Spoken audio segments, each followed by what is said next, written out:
of our work, I would like to remind you that there is a focal point for accessibility within the Secretariat, who can be contacted if necessary, and I would like to encourage delegations to consider requesting the accessibility of mandated panel discussions to ensure live captioning and sign language interpretation.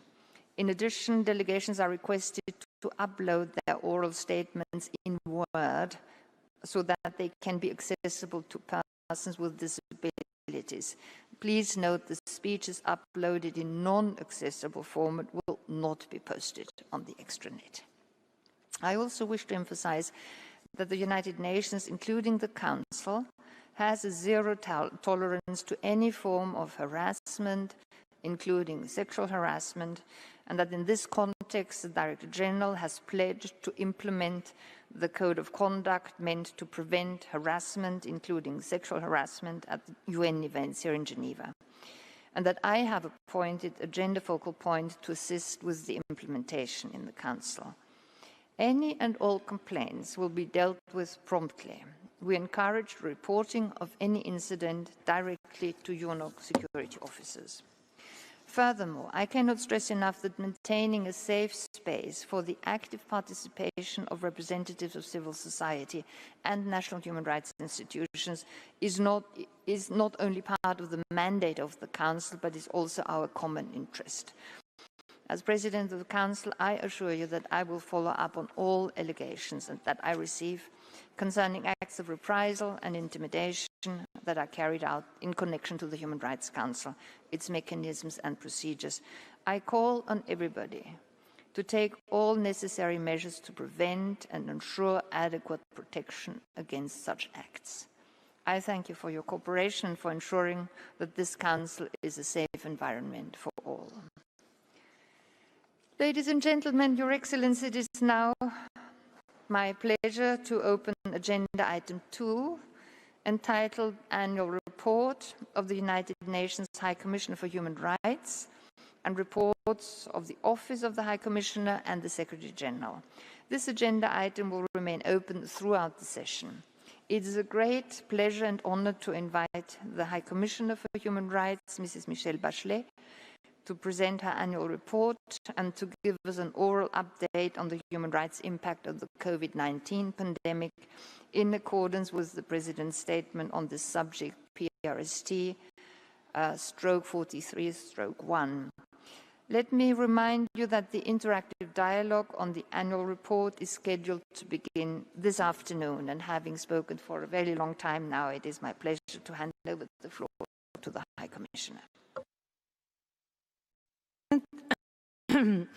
Distinguished President of the Council, Excellencies, colleagues and friends, I'm honored to discuss with the Council the report on the work of my office in 2019, including our more than 80 field presences, that is Report A/HRC/43/3, the report that I presented at the beginning of the 43rd session of the Council in February, outlines our efforts to assist states to uphold all human rights at a time of increasing challenges. Because I presented it already that time, I'm not going to present it again. Those challenges are rising sharply today. I am glad to have this opportunity to update the Human Rights Council on our human rights concerns related to COVID-19, which continues to gather pace, including many countries with limited medical, social and economic capacity to cope with its consequences. 6 months after the first cases were detected, it is clear that this epidemic threatens both peace and development, and that it calls for more civil, political, economic, social and cultural rights, not less. The pandemic should spur us to adopt strong transformative measures to heighten the powerful protections that human rights-based policies can provide by promoting public health, public confidence in official guidance, and greater social and economic resilience.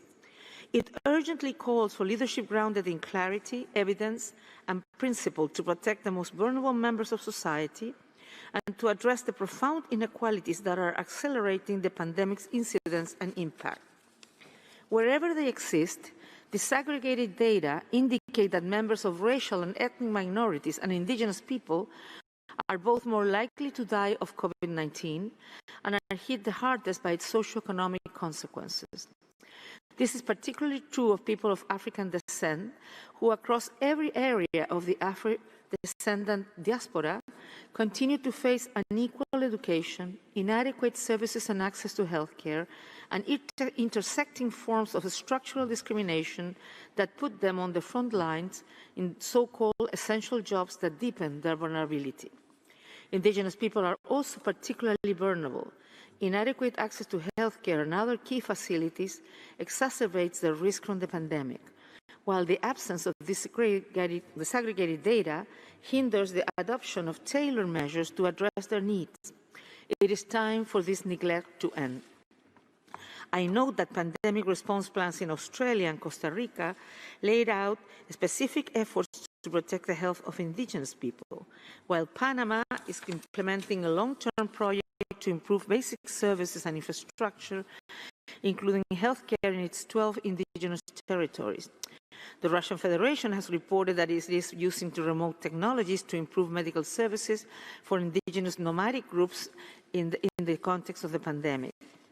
COVID-19 aggravates the exclusion and discrimination suffered by women and girls. Their lack of social protection, stemming from their concentration in informal, low-status and low-paid jobs, the burden of care for children and the elderly, and the continued exclusion of women from decision-making. Pervasive gender-based violence has also grown in the last few months, with an increased number of users of 24/7 hotlines for domestic violence. This situation risks rolling back hard-fought gains for women's health, economic participation, and equal rights. Older people are suffering the highest death tolls and worst medical harms. The shocking rates of contagion and death in residential care homes suggest profound shortcomings in the approach taken by some national authorities to the pandemic impact on the care home sector, as well as the quality of medical surveillance and services they provide. I join the Council of Europe Commissioner for Human Rights in calling for social care reforms that prioritize individualized support to older people and promote their full inclusion in their communities. The provision of vital services for people with disabilities should also be significantly strengthened. Places of detention require upgraded health care, and non-custodial alternatives should be expanded.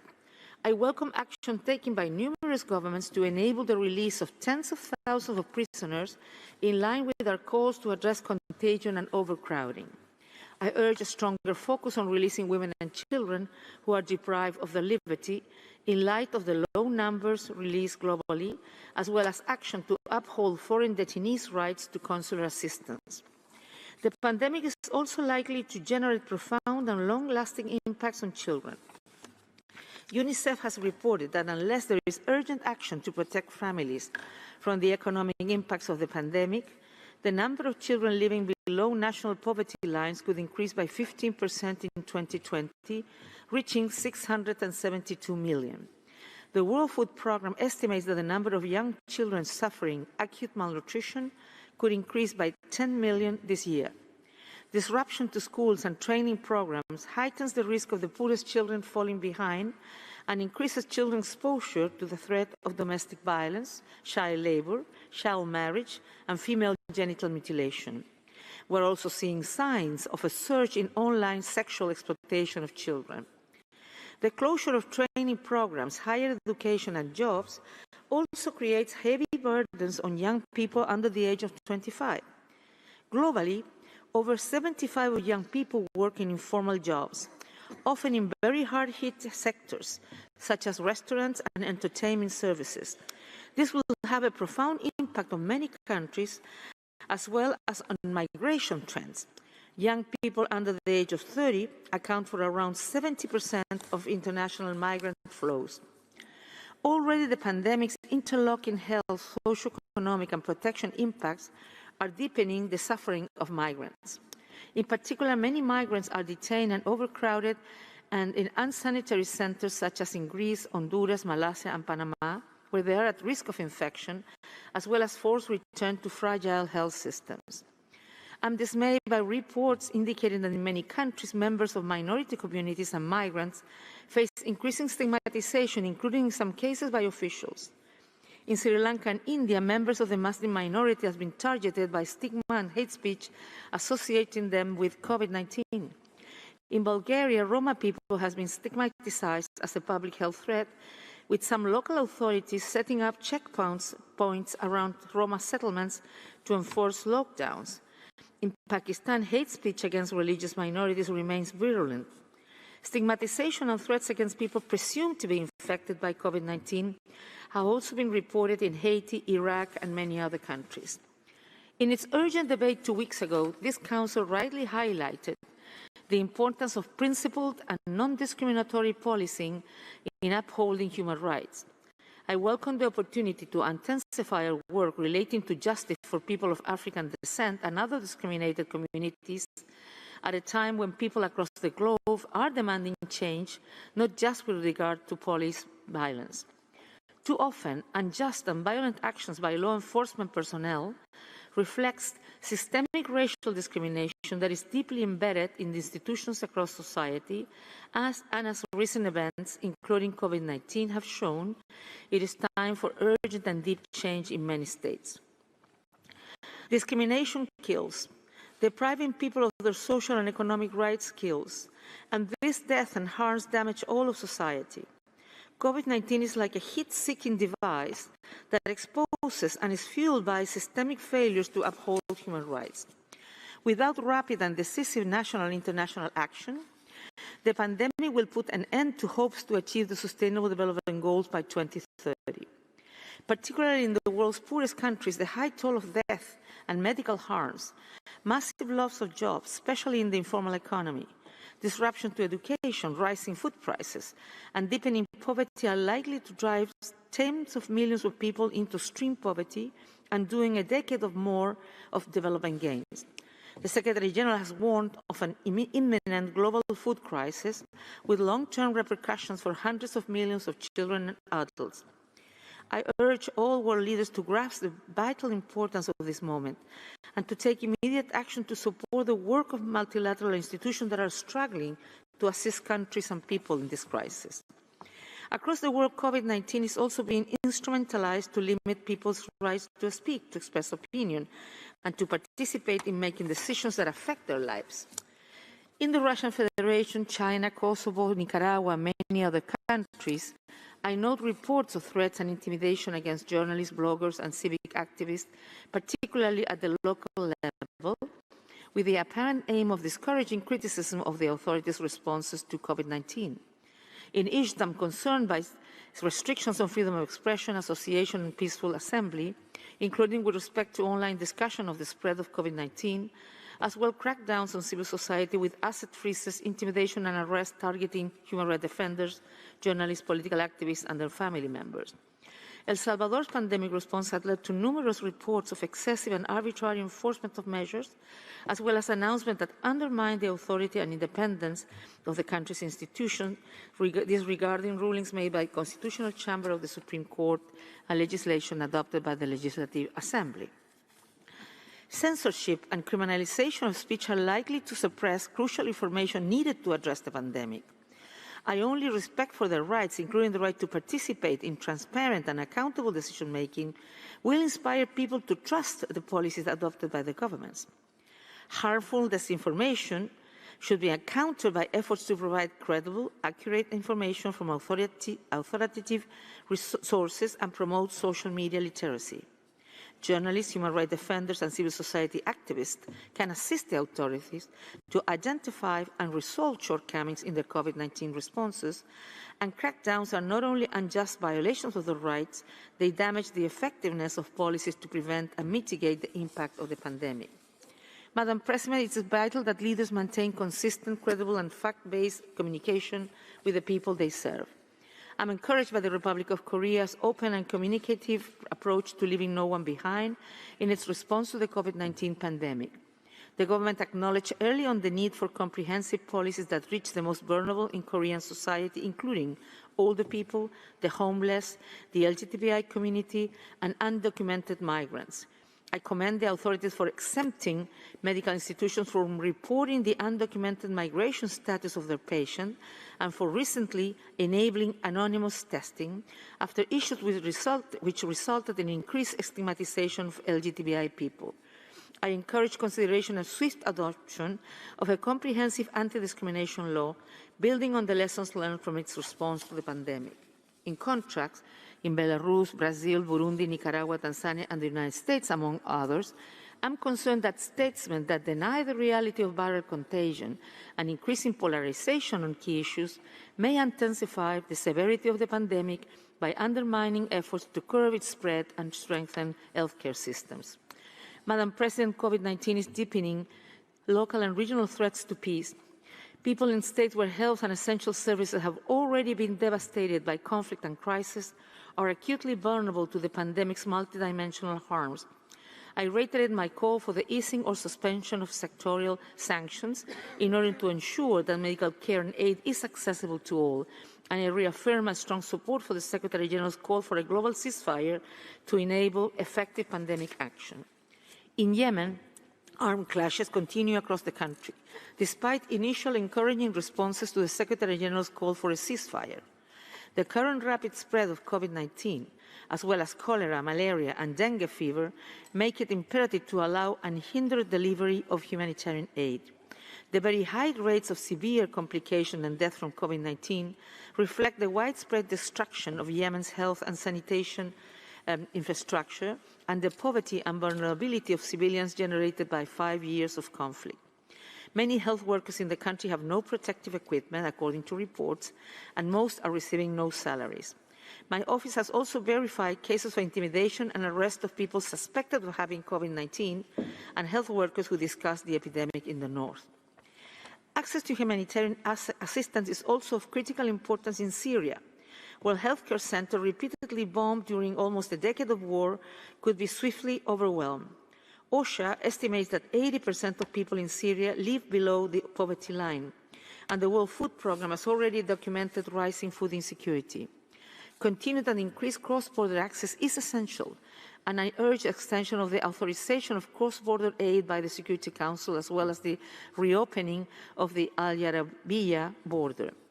I'm also concerned that the current grave human rights situation in the Sahel region may further deteriorate as the impact of COVID-19 increases people's suffering, poverty, and grievances.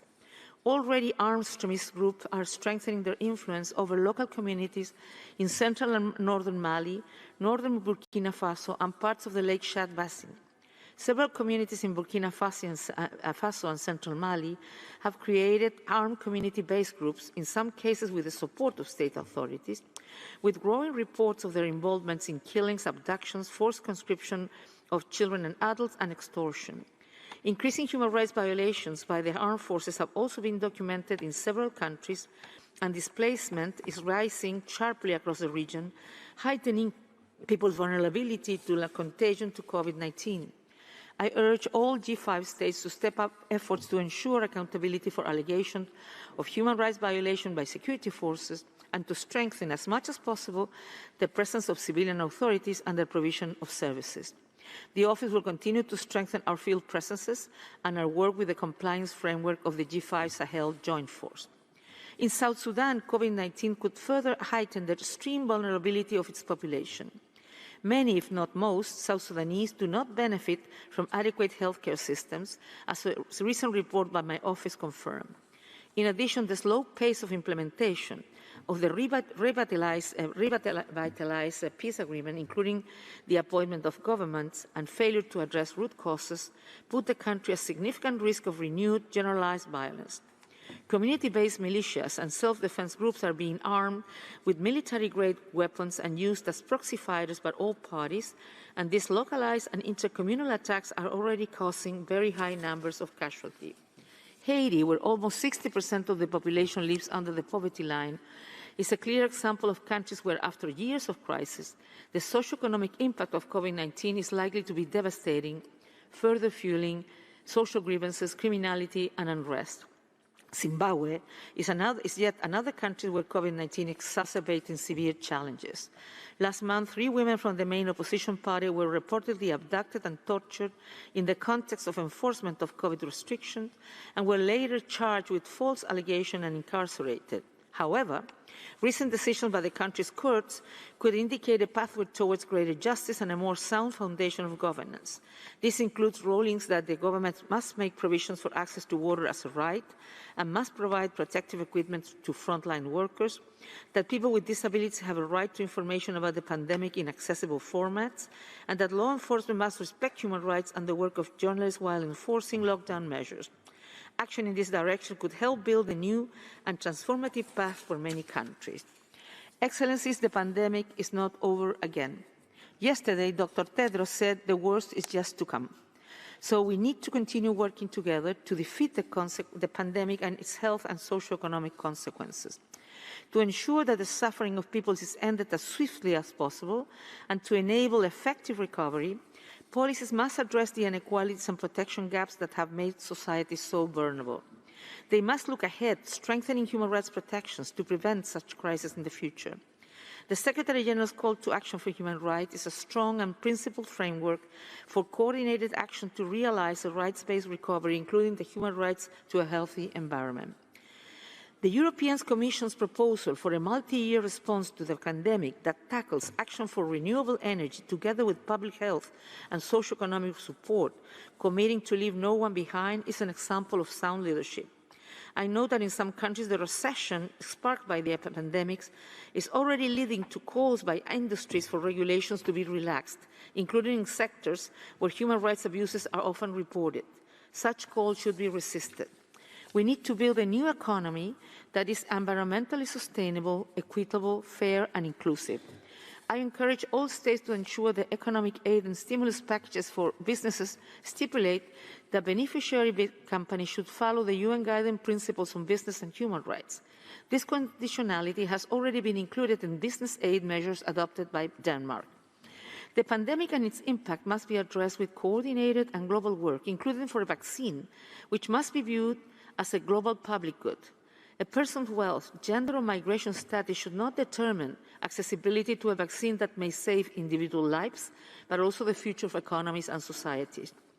Any lack of international cooperation and any efforts that prioritizes private profit or political gain over public health will extend repeated cycles of infection and hinder economic recovery. Swift and effective measures have been taken by many developing countries, including Africa, drawing from the region's expertise in contact tracing and community-based public health. But the epidemic is spreading, and to hold it back, many countries will require sustained international support, including debt relief and direct financial investment to shore up health systems and ensure fulfillment of the right to development. To facilitate effective responses that address the human rights impacts of COVID-19, my office has issued detailed guidance regarding emergency measures, the civic space, detention, indigenous people, migrants, minorities, women, racial discrimination, LGBTI people, older people, and people with disabilities. We have also developed a framework of 10 human rights indicators, building on the data frameworks of the SDGs and the Global Humanitarian Response Plan, to enable clarity in identifying especially hard-hit and vulnerable groups and assist the implementation of effective policies to avert these harms. These key indicators have been appended to the framework document that guides all UN socio-economic responses to COVID-19. To further advance this vital work and ensure that human rights are at the heart of the response to the pandemic, we need support. Global socio-economic forecasts predict at least 2 years of dramatic decreases in human development indicators across the world. We have accompanied and shared your determined efforts to maintain the health, safety, and well-being of your peoples at huge cost on every level. But without close and targeted attention to social cohesion, to inclusion, and to fairness, these efforts cannot offset the deprivation that has swept up entire communities. We must all acknowledge that human rights are critical to the recovery. At this crucial time, we also need to be able to count on steady, predictable resources and firm political will in the months and years ahead. The risks are already enormous. A strengthened partnership can mitigate them. Your engagement can and will make the difference now and in the days to come. Thank you, Madam President. Thank you very much, High Commissioner. So as announced earlier, we will now watch a video by Mrs. Carrie Lam, Chief Executive of the Hong Kong Special Administrative Region of the People's Republic of China.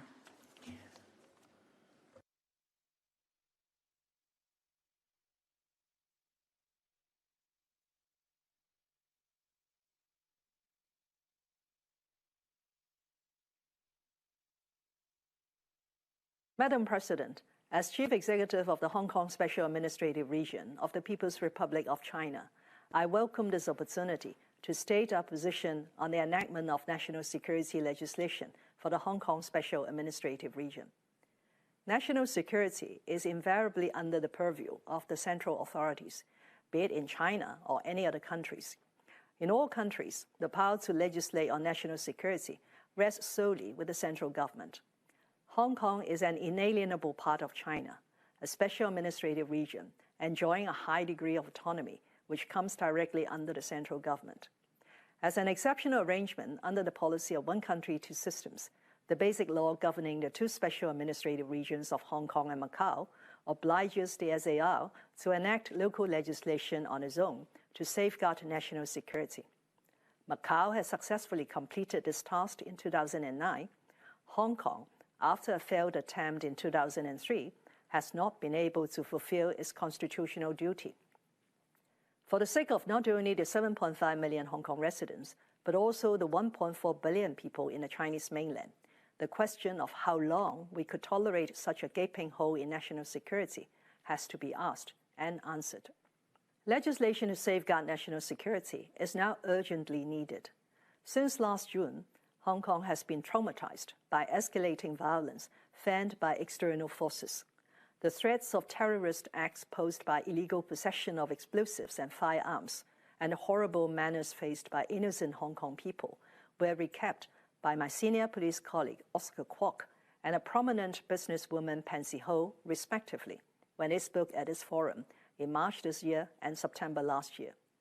Once rated as one of safest cities in the world, security and stability have become relevant concerns. During this period, groups advocating Hong Kong independence and self-determination incited protesters, very often radicalized young people, to desecrate and burn the national flag, vandalize the national emblem, and storm the central government's office in Hong Kong. Further, some local politicians proclaimed that they would paralyze the Hong Kong SAR government, while others campaigned for foreign governments to interfere in Hong Kong's affairs or even to impose sanctions on Hong Kong. No central government could turn a blind eye to such threats to sovereignty and national security, as well as risks of subversion of state power. All in all, these acts have crossed the one-country red line and called for resolute action.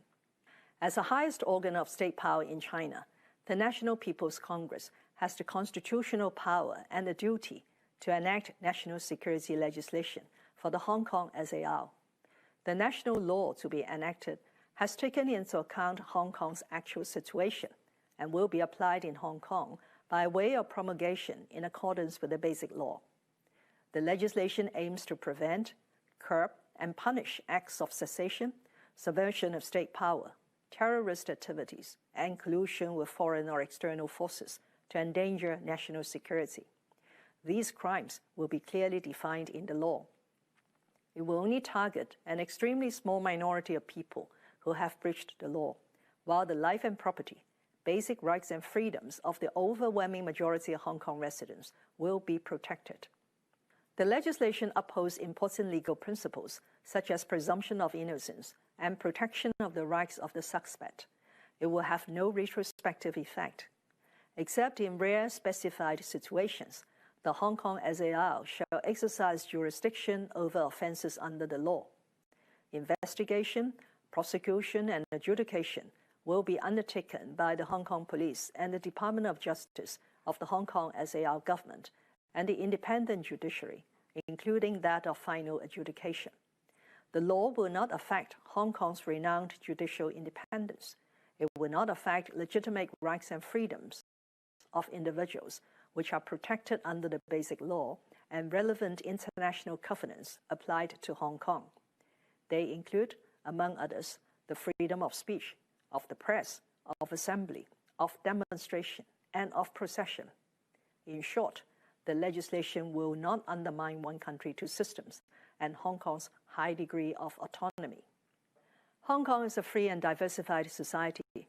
We respect differences in opinion and strive on reaching consensus. But the one-country principle is non-negotiable and could not be compromised, as without one country, two systems will stand on shaky ground and Hong Kong's stability and prosperity will be at risk. For those foreign governments or politicians raising objections to the legislation, one could only lament the double standards they are adopting. All those countries which have pointed their fingers at China have their own national security legislation in place. We could think of no valid reason why China alone should be inhibited from enacting national security legislation to protect every corner of its territory and all of its nationals. Madam President, when I took office 3 years ago, I pledged to implement the one country, two systems policy, uphold the Basic Law, defend the rule of law, and promote a deep and positive relationship between the central government and the Hong Kong SAR. Despite the escalating tensions in society in recent years, I remain hopeful that with full conviction in one country, two systems, and upon implementation of the national security legislation, Hong Kong will ride out the political storm since last June and emerge stronger with stability restored. I and the Hong Kong SAR government are determined to capitalize on our strengths, harness the opportunities presented by a country's development, and provide Hong Kong people with brighter prospects. I urge the international community to respect our country's right to safeguard national security and Hong Kong people's aspirations for stability and harmony. Thank you. Thank you very much. We will now have a very short technical break and then start the enhanced interactive dialogue on the Philippines. Thank you.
Your Excellencies, ladies and gentlemen, may I ask you to take your seats again and we'll pursue.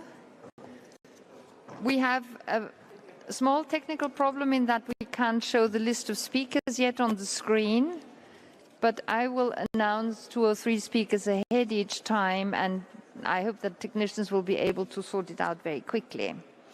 So as already announced, we start with the enhanced interactive dialogue on the situation of human rights in the Philippines, pursuant to Council Resolution 41/2, and it is my honor to welcome our distinguished presenters. Madame Michelle Bachelet, High Commissioner for Human Rights, His Excellency Mr. Menardo Guevara, Justice Secretary and Minister of the Republic of the Philippines, Mrs. Karen Lucia Gomez Dumpuy, Representative of the Commission on Human Rights of the Republic of the Philippines, and Mr. Ray Paolo Santiago, Executive Director of the Ateneo Human Rights Center at Ateneo de Manila University. High Commissioner, you have the floor. The list of speakers will close within 15 minutes. Madam President, Excellencies, as requested by Resolution 41/2, I turn now to our report on the human rights situation in the Philippines.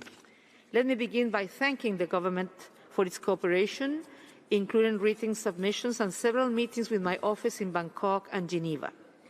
Much of the material in the report is drawn from these official sources. We also received hundreds of submissions from organizations and individuals across the Philippines. However, my team was not granted access to the country in relation to the mandate.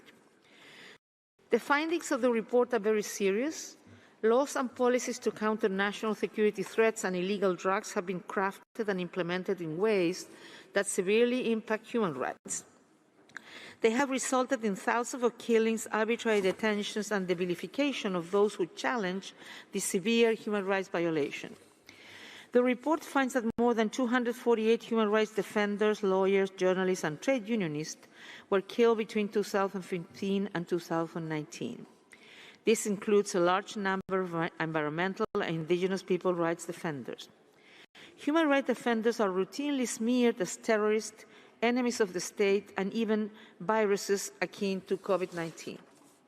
The recent passage of the new Anti-Terrorist Act heightens our concerns about the blurring of important distinctions between criticism, criminality, and terrorism. The law could have a further chilling effect on human rights and humanitarian work, hindering support to vulnerable and marginalized communities. So I would urge the President to refrain from signing the law and to initiate a broad-based consultation process to draft legislation that can effectively prevent and counter violent extremism, but which contains some safeguards to prevent its misuse against people engaged in peaceful criticism and advocacy. And of course, my office is ready to assist in such a review. The report also finds that serious human rights violations, including extrajudicial killings, have resulted from key policies driving the so-called war on drugs, an incitement to violence from the highest levels of government. The campaign against illegal drugs is being carried out without due regard for the rule of law, due process, and the human rights of people who may be using or selling drugs.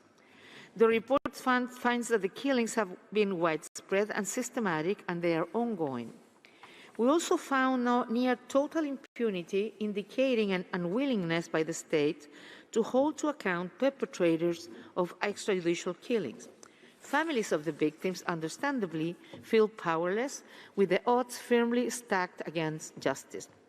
Moreover, by senior government officials' own admission, the draconian campaign has been ineffective in reducing the supply of illicit drugs. While the Philippines have made some progress in the advancement of economic and social rights, indigenous peoples and farmers continue to be caught in a tug-of-war between powerful businesses and political interests, the army, and non-state armed groups like the New People's Army, who are also responsible for abuses. Despite progressive legislation, the rights of indigenous people, the right to education, and to other basic economic and social rights remain elusive for many remote communities. Excellencies, The Philippines has been actively engaged with many UN human rights mechanisms over the years, and this report has built upon many of their recommendations. A senior human rights advisor has also been supporting the UN country team since 2014. Our office is ready to strengthen our constructive engagement on the basis of the report's recommendations. We have identified several areas for further cooperation with the government, including a strengthening domestic accountability mechanism, improving data gathering on alleged police violation, review of legislation and policies on drug control and terrorism, and help to bridge gaps between civil society and state authorities. I urge the Council to remain active and vigilant on the situation in the Philippines by mandating my office to continue monitoring and reporting, as well as through support for technical cooperation to implement the report's recommendations. The state has an obligation to conduct independent investigations into the grave violation we have documented. In the absence of clear and measurable outcomes from domestic mechanisms, the Council should consider options for international accountability measures. I hope the report will mark the beginning of the end of impunity for serious human rights violations in the Philippines. The families of victims and the country's courageous human rights defenders count on the international community for help to address these ongoing and serious human rights issues and for the Council to rise up to its prevention mandate. It is not enough to argue that the government's heavy-handed policies remain popular in the country, because victims tend to be from lower socioeconomic classes and relatively disempowered communities. There is an even stronger imperative to ensure their protection. We must not let them down. Political leadership is about respecting, promoting, and protecting the rights of everyone in society, in particular the most vulnerable, so as to leave no one behind. Thank you, Madam President. Thank you very much, High Commissioner. And we will now watch a video message, starting with His Excellency Mr. Menardo Guevara. Madam High Commissioner, Excellencies, good morning from Manila. Transparency and constructive cooperation characterize the Philippine engagement with the UN and the international community. This is no less true in the area of human rights. Human rights is a fundamental national interest, rooted in our recent history as the first country to use people power successfully to restore democracy by toppling a dictatorship notorious for human rights violations. Human rights anchor the agenda of the administration, which seeks to promote and uplift the dignity of all 110 million Filipinos. First and foremost of these rights is the safety, security, and well-being of the general public. This commitment has been firm and unwavering, more so now as the nation faces the challenge of the COVID-19 pandemic. An assessment of the human rights situation in the Philippines can only be credible when it is properly informed by context on the ground.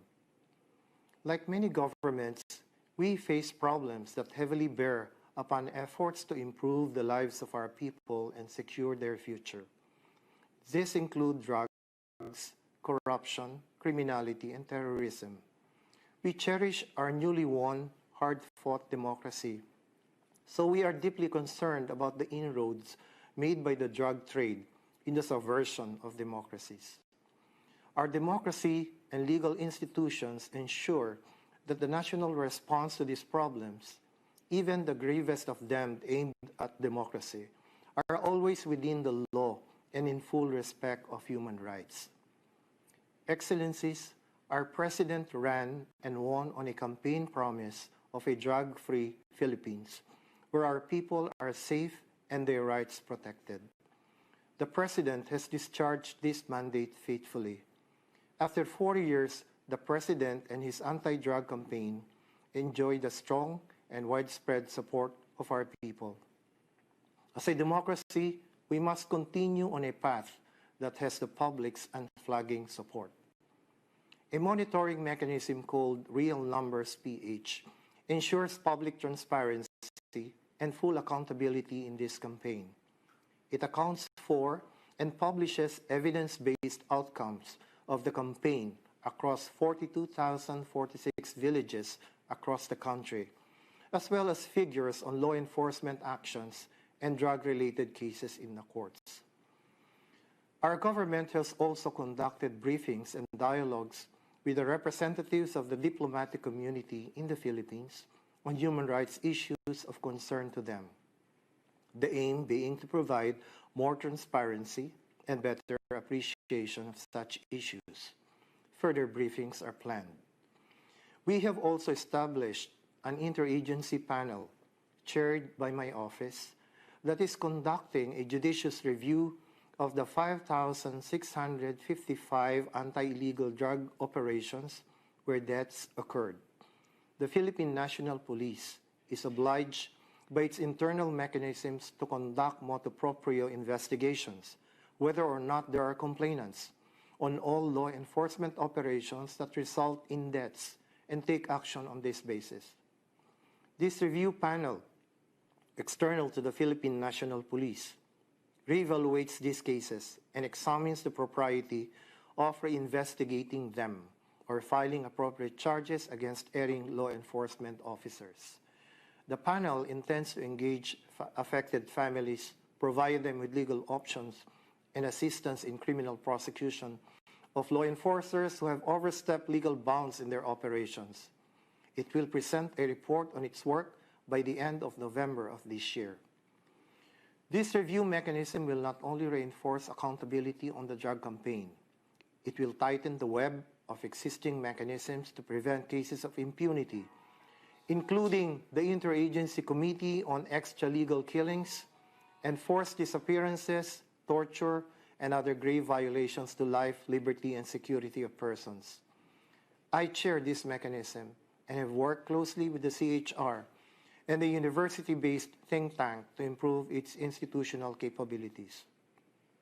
And as with all human rights-related mechanisms in the country, the Commission on Human Rights will be involved in its capacity as an independent monitoring body. The continued unhampered functioning of the Philippine CHR underpins our strong position against calls for an independent investigative mechanism, including the one made before the International Criminal Court, from which we have withdrawn. Excellencies, claims that there is impunity or near impunity in the country find no anchor in a system that provides every avenue to examine, establish, and pursue a claim of wrongdoing by a state actor, if such claim is substantiated with facts. We take each case brought before our authorities with the diligence it deserves. In the same manner, we ask that the human rights mechanisms exercise due diligence in validating allegations brought before them by parties. The independence of our courts is affirmed by convictions of an Army general in 2018 and of members of a high-profile political family and police officials in 2019, and the indictment of a former police chief in January this year.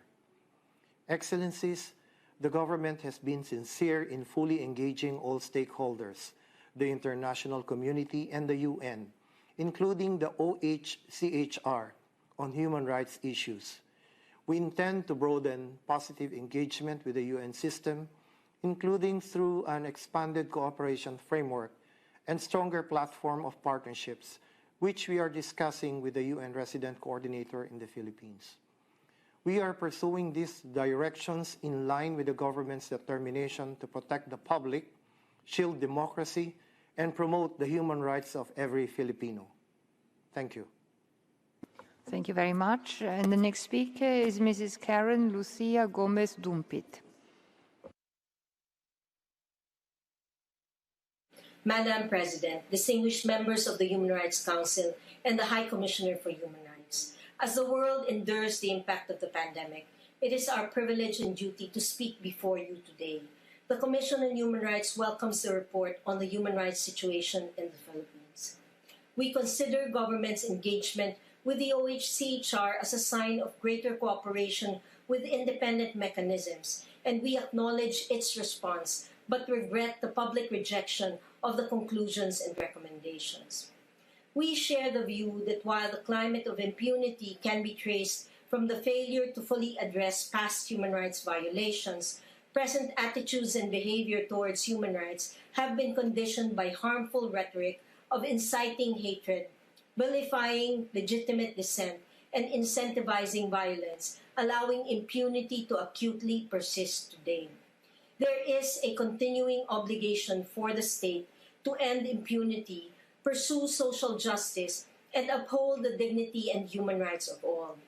Part of this obligation is to accept the report's findings and recommendations, continue to dialogue, take definitive steps to demonstrate the effectiveness of domestic mechanisms, and cooperate with other independent accountability mechanisms, including the special procedures. The over-reliance on a strong-arm approach has largely contributed to the pervading culture of impunity.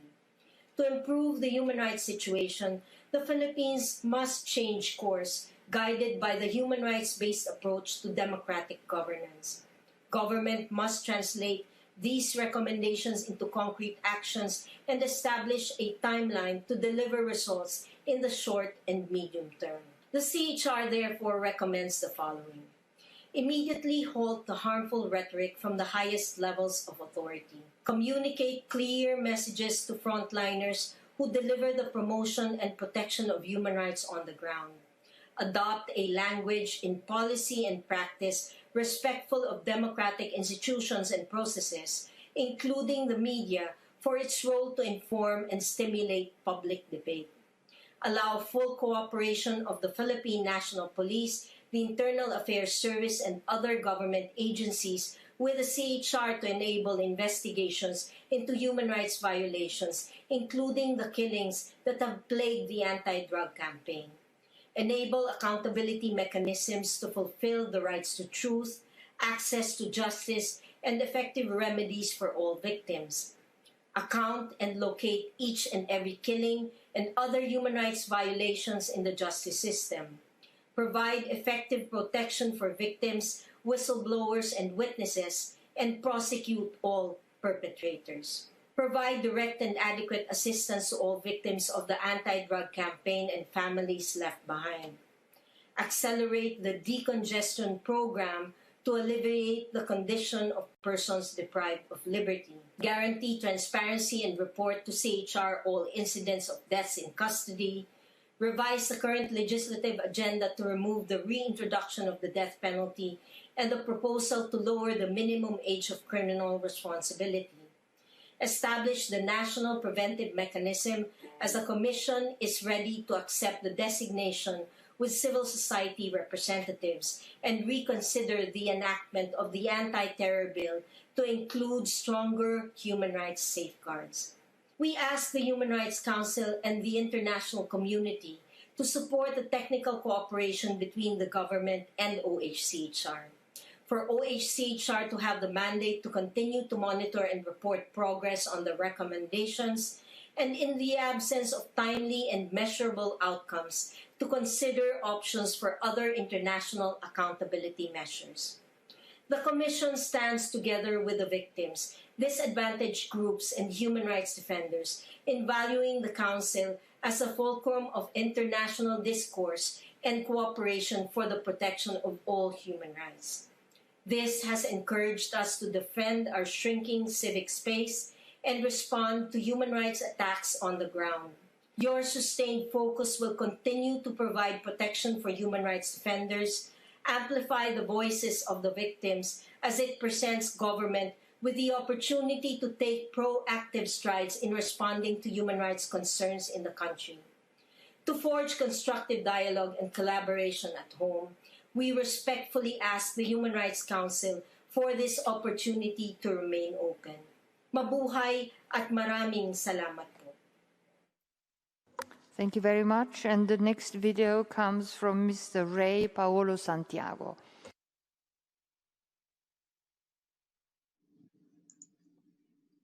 Excellencies, ladies and gentlemen, a pleasant good morning to everyone. I am Rey Paolo Santiago, Executive Director of the Human Rights Center of Ateneo de Manila University, which has constructively engaged law and policy makers. We employ an evidence-based approach in the various initiatives we undertake. Thank you, Excellencies, for this opportunity to share. I will no longer highlight the positive points in the Philippine government's human rights situation submitted to this council. Suffice it to say, there has indeed been positive developments in terms of lawmaking, policy setting on paper, and even resolve of many government workers painstakingly trying to make the Philippines a better place to live in. My office has extensively worked with the government, and I can attest to the intent of many government workers to make the system work. But they are also constrained by political leaders. This is where the theoretical aspects meet the realities as outlined in the Philippine report of the High Commissioner for Human Rights. The Philippines has a number of institutional challenges: structural inequality, weak institutions, political dynasties, and poor implementation of the law, to name a few. Weak institutions brought about by the Marcos dictatorship has damaged the check and balance mechanisms necessary for a democratic state. Its repair is where many technical assistance and aid have been focusing to strengthen our democratic institutions, including the justice pillar. The vast unequal distribution of wealth and power shows the structural inequality. Our Constitution devoted a whole portion on social justice and human rights due to these inequalities. The political landscape has also been dominated by political dynasties. Based on empirical studies, these political dynasties thrive from patronage politics by ensuring that constituencies remain disempowered. These weigh down on good governance, the respect for human rights and fundamental freedoms, and the rule of law, all of which are needed by a democratic state. The well-documented high incidence of warrantless arrests and killings in the more recent years show how due process of law has been stretched to the limit, if not eroded. Too wide discretion has been exercised by law enforcers. As we speak, the imminence of an anti-terrorism law hovers, giving wider discretion for warrantless arrests. There is distrust. How can you blame those who oppose these measures when the environment has been one that allows abuse, one with difficult chances of accountability for excesses? When those who exercise legitimate dissent are vilified to their detriment, legitimate dissent has been under attack. Even social media and traditional media outlets find themselves besieged with legal woes for being perceived as critical. The barriers to access to justice do not help our situation at all. But in any challenge, I believe matters should not be seen as insurmountable. Rather than attacks, this is an opportunity to improve a system that the Philippine government has admittedly been trying to address itself. To this Human Rights Council, I pray that the issues brought here not be decided based on quid pro quo arrangements. People's lives depend on you. An independent and transparent fact-finding mission will help the Philippine government in its own quest to build accountability and address impunity. The international community can assist the Philippine government rebuild its trust with the people, one not merely based on popular support, but on its adherence on international human rights standards. I humbly recommend to the Philippine government to continue cooperating with international human rights mechanisms, but more closely this time. It must show its resolve to pursue honest-to-goodness accountability beyond the rhetoric. The Philippine government has demonstrated that it has the ability to do so, like in the case of the minor Kian de los Santos. It must provide for reparation and psychosocial intervention for victims. And finally, if there is political will to push for an anti-terrorism law, I hope that it also finds the political will to pass a human rights defenders law. I, together with my university, as well as with many other civil society groups, remain steadfast to work with our government in principled partnership. Thank you again, Your Excellencies. Thank you very much. I just wanted to point out that the list of speakers has meanwhile been closed, and I now invite interested delegations to ask questions to the presenters and make comments on their statements, and we'll start with Finland on behalf of a group of countries. Thank you, Madam President. I have the honour to deliver this statement on behalf of the Nordic countries, Denmark, Iceland, Norway, Sweden and my own country, Finland. We share the High Commissioner's concern outlined in the report over killings committed in the context of the so-called war on drugs, as well as that of human rights defenders, journalists, lawyers and trade unionists. Indications that these violations are widespread, of a systematic character and on a large scale, are of a particular concern. Urgent steps must be taken to ensure full accountability. We reiterate our concerns regarding reports of ongoing threats to freedom of expression and media freedom, with legal charges and prosecutions being brought against journalists and senior politicians, critical of the government, as well as actions to shut down media outlets. The recent convictions of journalists Maria Ressa and Reinaldo Santos are particularly worrying. Madam President, as outlined in the report, the Philippines have taken important steps on universal access to tertiary education, access to health and protection of children in situations of armed conflict. We appreciate that they have presented further information on their approach and their efforts to address concerns outlined in the report. We encourage the government to deepen its cooperation with OHCHR to implement the recommendations outlined in the report and look forward to continuing our dialogue. I thank you. Thank you very much, and I can see that the list of speakers still doesn't appear on all screens. So the next speakers will be the European Union, followed by Vietnam and then Liechtenstein. Thank you, Madam President. The EU would like to thank the High Commissioner for a well-researched report. We are pleased that the government has cooperated, although the OHCHR did not receive permission to visit. The EU would like to reiterate our concern at the death toll and call for investigations of all cases. We also encourage the authorities to investigate harassment of human rights defenders, journalists, religious leaders and indigenous people. The EU calls on the government to continue keeping the Philippines a country without death penalty and to review the Anti-Terrorism Act. We also urge the Philippines to uphold its commitments under the CRC. The report mentions the killing of 73 children. The youngest victim was only 5 years old. The conviction of Maria Ressa and Reinaldo Santos raises serious doubts over the respect for the rights to freedom of expression and the rule of law. The shutdown of ABS-CBN is another example. The EU is engaged with Philippines within the area of justice reform and is keen on discussing further, including on the first meeting of the Subcommittee on Good Governance, Rule of Law and Human Rights. Madam High Commissioner, your report recommends fostering trust with civil society organizations without reprisals. How can we support this work? Also, the report recommends considering options for international accountability in the absence of measurable domestic outcomes. What would be the sources for assessing the outcomes of all this? Thank you. Thank you very much, Ambassador. And the next speaker is Vietnam on behalf of ASEAN.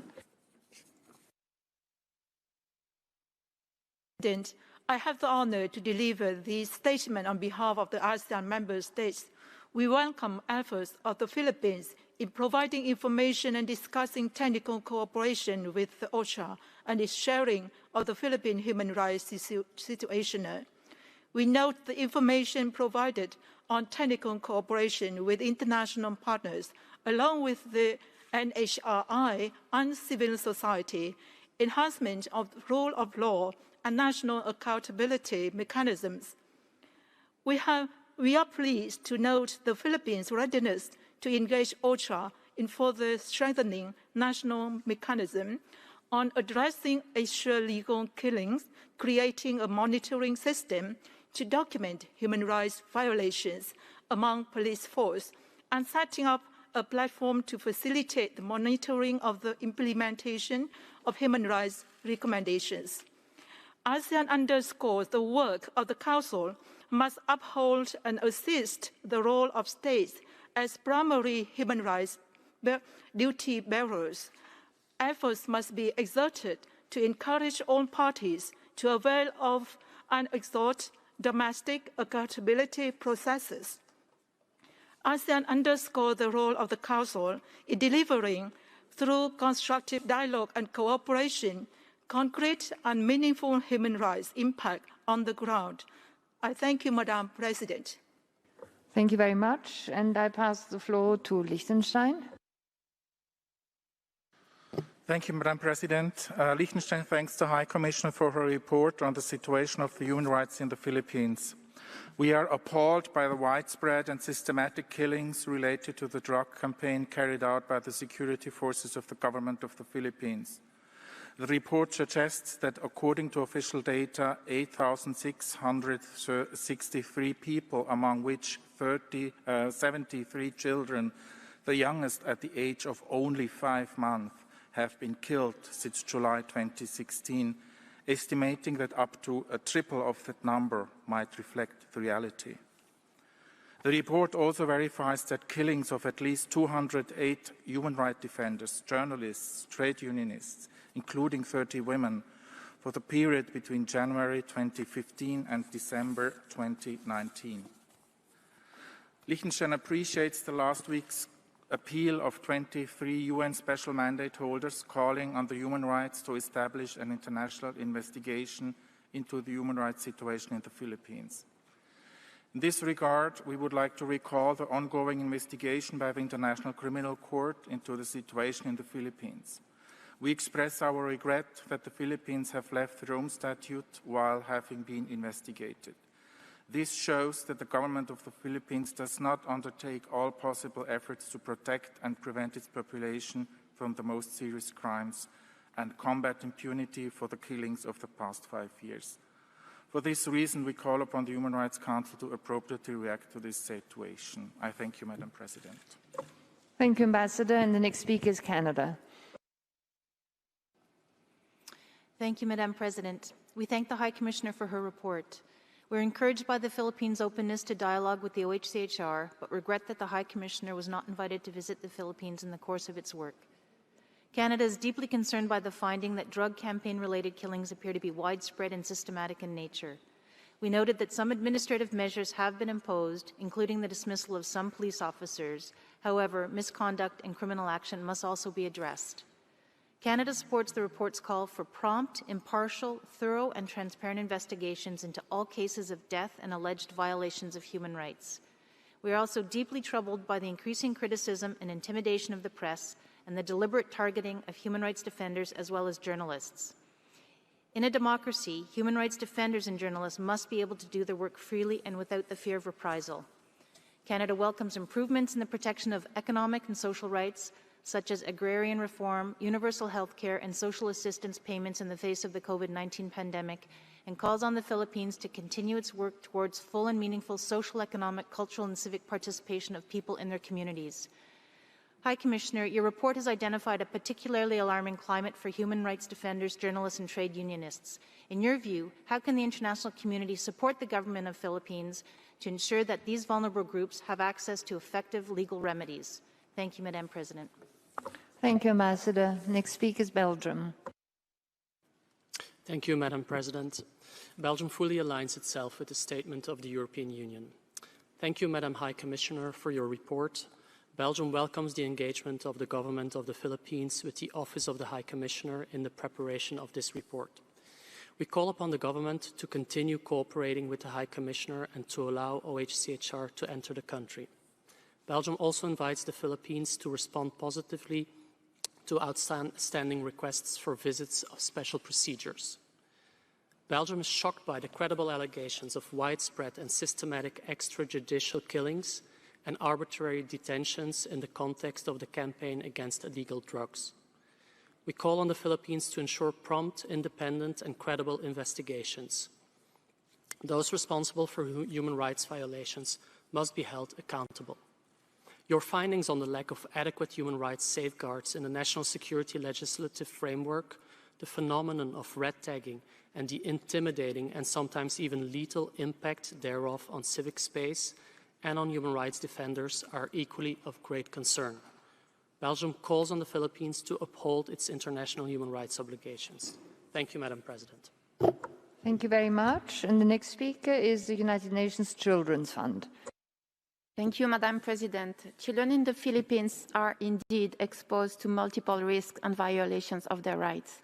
During the lockdown, the National Center for Missing and Exploited Children indicated an increase in online sexual exploitation and abuse reports by around 260% compared to the previous year. Children living in marginalized urban communities continue to be impacted by aggressive law enforcement in the context of the government's campaign against illegal substance abuse. The Philippines has one of the lowest age to determine statutory rape globally at 12 years old. Also, there has been recurrent attempts to lower the minimum age of criminal responsibility from 15 to 12 or even 9.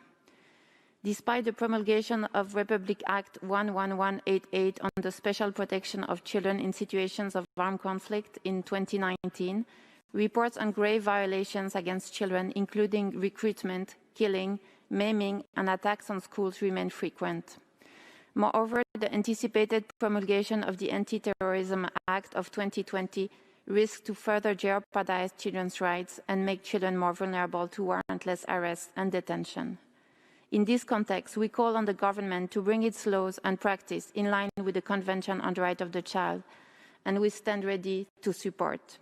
Furthermore, in line with our global call to release detained children amid the COVID-19 pandemic, we ask the government to facilitate the safe release of detained children, refrain from resorting to pretrial detention, and expand the provision of restorative alternatives. Thank you. Thank you very much. And the next speaker is China. 中方积极评价菲律宾政府为促进经济发展、消除贫困、保障民众各项人权所做的努力和取得的成就，支持菲律宾政府为打击毒品犯罪、维护社会治安采取的执法行动。中方一贯主张各方通过对话与合作处理人权领域分歧，反对利用国别决议向会员国施压。中方在人权理事会第41届会议上对菲律宾的决议投了反对票。我们认为，人权高专办在工作中应坚持公正客观原则，尊重会员国为促进保护人权所做努力。 Efforts made by member states to promote and protect human rights, attach importance to the authoritative information provided by the member states' government, do away with prejudice and prejudgment, and engage in constructive dialogue and cooperation with the member states' government. I thank you, Madam President. Thank you very much. I give the floor to the Russian Federation. Госпожа председатель, рассмотрение в СПЧ филиппинского сюжета является примером откровенной политизации деятельности правозащитного измерения ООН, не способствует поощрению прав человека в мире и, кроме того, дискредитирует Совет. В мире нет государств, свободных от нарушений прав человека, но свои правозащитные проблемы они должны решать сами, а международное сообщество должно оказывать в этом содействие по их запросу и с их согласия. Приветствуем принятые правительством Филиппин меры по улучшению ситуации с правами человека, о которых оно подробно информирует органы международного контроля, включая СПЧ. Не можем согласиться с большинством оценок ситуации на Филиппинах, приведенных в докладе. В то же время, поручение, которое было адресовано Верховному комиссару прошлогодней резолюцией, не предусматривает объективности или нейтральности в оценках и отражает позицию государств, политизирующих ООНовское правозащитное измерение. Доклад ярко иллюстрирует бесполезность и контрпродуктивность инициативы по Филиппинам в СПЧ. Lo cual es una prioridad en ese país que vela por la seguridad, el bienestar y los derechos humanos de su pueblo. Expresamos nuestro beneplácito por la determinación de su gobierno de mantener un enfoque objetivo en el abordaje e investigación de las alegaciones sobre las presuntas violaciones a los derechos humanos. El informe presentado no refleja la exhaustiva información proporcionada por Filipinas sobre la cooperación de su gobierno con la Institución Nacional de Derechos Humanos, las organizaciones de la sociedad civil y los actores internacionales. Continuaremos apoyando a Filipinas en sus esfuerzos por la vigencia de los derechos humanos en su territorio con miras a generar un impacto positivo y significativo en el bienestar de su pueblo. Venezuela reitera la necesidad de que este Consejo cumpla con su mandato de promover y proteger los derechos humanos en el mundo mediante el diálogo genuino y la cooperación y pilares fundamentales de su labor sin imposiciones políticas politización, selectividad ni doble actuación. Muchas gracias, señora presidenta. Gracias. Next speaker is Saudi Arabia, please. السيد الرئيس، اطلعت بعثة بلادي على تقرير المفوض السامي عن حالة حقوق الإنسان في الفلبين، وترحب بالتطورات الإيجابية الهادفة التي اتخذتها الفلبين في السنوات الأخيرة، بما في ذلك تمرير قوانين لتعزيز حقوق الإنسان ومصادقة الفلبين على 8 صكوك دولية أساسية لحقوق الإنسان. السيد الرئيس، إن آفة المخدرات هي من أكبر المشاكل التي يواجهها العالم وليس فقط الفلبين، لما لها من آثار واسعة النطاق على الصحة والأسر والمجتمعات وكذلك الأمن والتنمية المستدامة، بالإضافة لكون المخدرات أيضا من المسببات الرئيسية في انتشار الجريمة والجريمة المنظمة، خلاف ضررها على أفراد المجتمعات وتشتيتها للأسر وإصابتهم بالأمراض النفسية والذهنية. كما أن هناك حاجة ماسة لمكافحة هذه الآفة لخطورتها على المجتمع في ظل ازدياد تجارتها وتعاطيها لعدة عوامل، من أهمها زيادة تجارة وتهريب المواد المخدرة غير المشروعة واستخدام أساليب جديدة للتهريب مع انتشار وسائل التقنية ووسائل الاتصال. السيد الرئيس، تأمل بعثة بلادي أن تكون التقارير المعدة تستقي معلوماتها من مصادر موثوقة وموضوعية وحيادية، ونؤكد على أن تعزيز حقوق الإنسان يتطلب حوارا بناء وتعاونا مع الدولة المضيفة، حيث أن الدولة هي التي تتحمل المسؤولية الأساسية عن تعزيز وحماية حقوق الإنسان الخاصة بها. شكرا السيد الرئيس. Thank you very much. Je donne la parole à la France. Madame la Présidente, Madame la Haute Commissaire, nous vous remercions pour votre rapport sur la situation des droits de l'homme aux Philippines. Nous saluons la coopération des autorités philippines avec vos équipes. Nous les encourageons vivement à la poursuivre ainsi qu'à mettre en œuvre vos recommandations. Et par ailleurs, mon pays souhaite que les instances de dialogue sur les droits de l'homme établies dans le cadre du partenariat entre l'Union européenne et les Philippines soient mises en place. La France est préoccupée par la situation des droits de l'homme décrite dans votre rapport, Madame la Haute Commissaire. Plusieurs points appellent plus particulièrement notre attention. D'abord, pour légitime qu'il soit, le combat contre le trafic de drogue ne saurait priver les justiciables de leur droit à un procès équitable, ni justifier l'impunité dont les auteurs d'exécutions extrajudiciaires ont pu bénéficier, notamment depuis 2016. Mon pays appelle les autorités philippines à empêcher de nouvelles exécutions extrajudiciaires et à lutter contre l'impunité de leurs auteurs.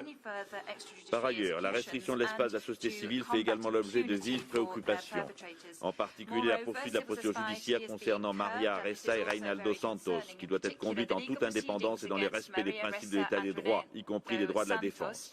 La France rappelle son attachement partout dans le monde à la liberté de la presse et à la liberté d'expression. Madame la Haute Commissaire, vous recommandez aux autorités philippines d'établir un mécanisme d'enquête visant à combattre l'impunité des auteurs de violations des droits de l'homme. Que recommanderiez-vous comme mesure aux autorités philippines afin d'assurer la transparence, l'indépendance et l'impartialité de ce mécanisme? Merci Madame la Présidente. Merci beaucoup Monsieur l'Ambassadeur et je donne la parole à Koweït.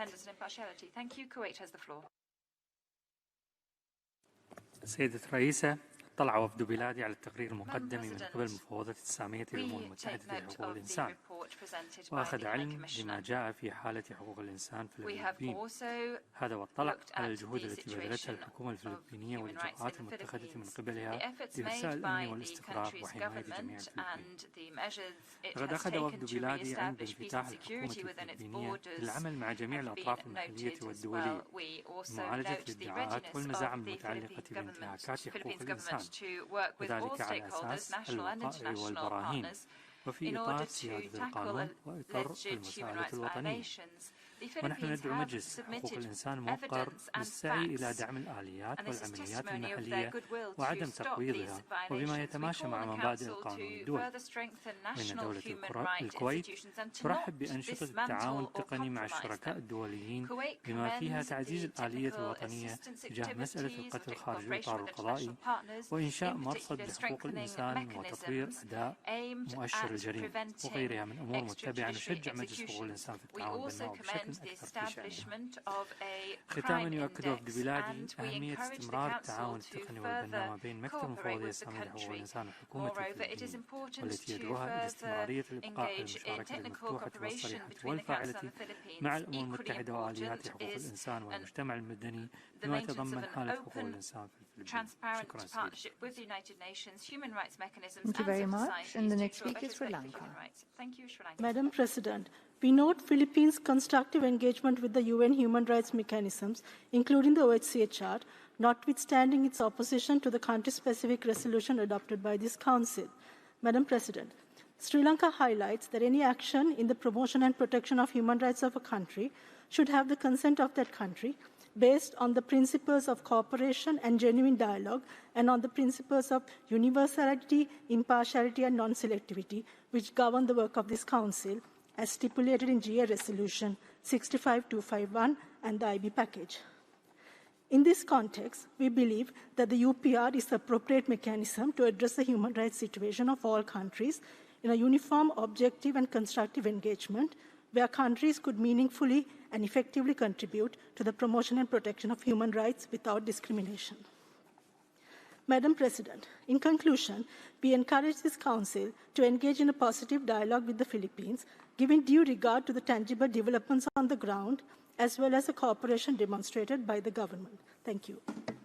Thank you very much. The next speaker is Syria.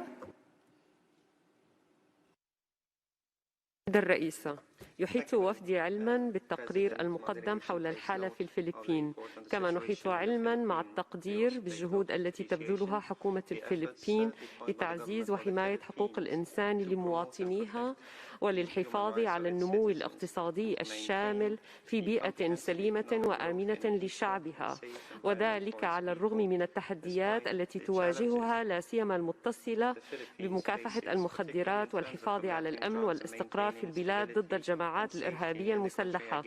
ويأخذ وفدي علما بالتعاون القائم مع آليات حقوق الإنسان الدولية استنادا إلى الالتزامات التي تعهدت بها الدولة الفلبينية. نجدد التأكيد على موقفنا بوجوب أن يكون مجلس حقوق الإنسان منتدى للحوار البناء والتعاون الدولي لدعم جهود الدول في بناء قدراتها لتعزيز واحترام جميع حقوق الإنسان بما فيها الحق في التنمية على قدم المساواة ودون تمييز بينها، مع الأخذ بالاعتبار التحديات الوطنية والدولية التي تواجه الدول الأعضاء في هذا الإطار وخصوصيات كل دولة. وندعو لعدم إضعاف المجلس عبر رهنه لرؤى وأجندات خاصة تستخدم حقوق الإنسان لتحقيق أهداف سياسية.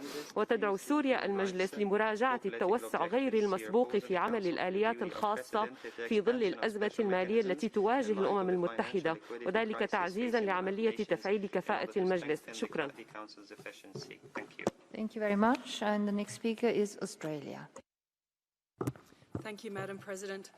Australia thanks the High Commissioner for Human Rights for her report on the situation of human rights in the Philippines and welcomes engagement by the Government of the Philippines with the Office of the High Commissioner during the preparation of the report, including high-level engagement today through Justice Secretary Guevara. Australia also welcomes the High Commissioner's recognition of the Philippine government's efforts to improve the protection of economic and social rights. Australia acknowledges these efforts and notes the benefits in addressing systemic challenges, including the COVID-19 pandemic, by leaving no one behind with respect for human rights. Australia shares the High Commissioner's concerns of reports of extrajudicial killings and other serious human rights violations in the Philippines, including those affecting journalists, human rights defenders, those accused of using narcotics, lawyers and trade unionists, for which domestic mechanisms should ensure greater accountability. Today's announcement by Justice Secretary Guevara of a new mechanism is a very welcome development in this regard. Australia notes that the Philippines faces a significant threat from terrorists and will continue to work with the Philippines to ensure that its counter-terrorism legislation provides an appropriate framework for responding to this threat, consistent with its international obligations, including those relating to human rights. Australia welcomes the recommendations in the report with regard to cooperation with UN human rights mechanisms and the provision of technical assistance. We encourage the Philippines to continue engagement with OHCHR, and we remain committed to supporting and assisting the Philippines in this regard. Thank you, Ambassador. Thank you. Next speaker on our list would be Spain, but is absent. So I give the floor to Iran.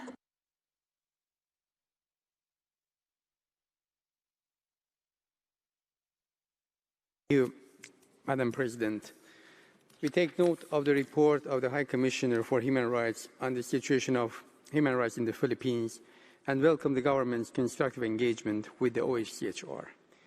There is a need for OHCHR to have more transparency and objectivity in its methodology, especially in country reports, and to ensure the highest level of professionalism. We commend the Philippines' efforts to strengthen accountability mechanisms. The efforts by the government to ensure the right to health of the drug-affected populations are noteworthy. As a country that is neighboring one of the main sources of opium production and has long been facing the scourge of illicit drug trafficking, Iran understands very well the difficulties the Philippines has to deal with. The international community is expected to shoulder their responsibility and assist all countries that are fighting illicit drug trafficking. To conclude, we appreciate all the efforts by the Philippines to safeguard human rights and human dignity while countering illicit drug trafficking and abuse. I thank you, Madam President. Thank you very much. And the next speaker is Jordan. بسم الله الرحمن الرحيم. السيدة الرئيسة يشكر وفد بلادي السيدة المفوضة السامية على إحاطتها للمجلس ويأخذ علما بالتقرير المقدم ضمن هذا البند ويشير إلى ما يلي. لقد حققت دولة الفلبين الصديقة إنجازات متعددة في مجال تعزيز وحماية حقوق الإنسان فيها، ولا سيما في مجالات الحقوق الاقتصادية والاجتماعية والثقافية وغيرها. وتقوم الحكومة الفلبينية بجهود أساسية مضنية تهدف للتصدي لانتهاكات حقوق الإنسان، وذلك من خلال الآليات الوطنية القائمة، وتعمل على تعزيز الآليات المساءلة والتحقيق بمختلف الادعاءات والتجاوزات. كما تواصل حكومة الفلبين الحوار مع المفوضية السامية بشأن العديد من القضايا المشار إليها في التقرير مدار البحث، ونحثهما على استدامة الحوار وتطوير البرامج حسب الأولويات الوطنية وبما يعزز منظومة حقوق الإنسان فيها. وفي الختام نؤكد أهمية التشاور والحوار بين المفوضية السامية والدول المعنية بما يخدم صالح حقوق الإنسان ويبتعد عن التسييس والانتقائية والاستقطاب. وشكرا السيدة الرئيسة. Thank you very much. Next speaker is Luxembourg. Madame la Présidente, Madame la Haute Commissaire, le Luxembourg s'associe à la déclaration de l'Union européenne. Nous remercions la Haute Commissaire pour son rapport. Nous encourageons le gouvernement des Philippines à coopérer pleinement avec la Haute Commissaire, les mandataires des procédures spéciales et les organes conventionnels. Ma délégation est très inquiète de l'évolution des violences et des violations des droits de l'homme, notamment dans le cadre de la campagne anti-drogue. Nous faisons appel aux autorités de faire cesser les exécutions extrajudiciaires, les détentions arbitraires et d'autres violations des droits humains visant des personnes soupçonnées de narcotrafic ou des toxicomanes.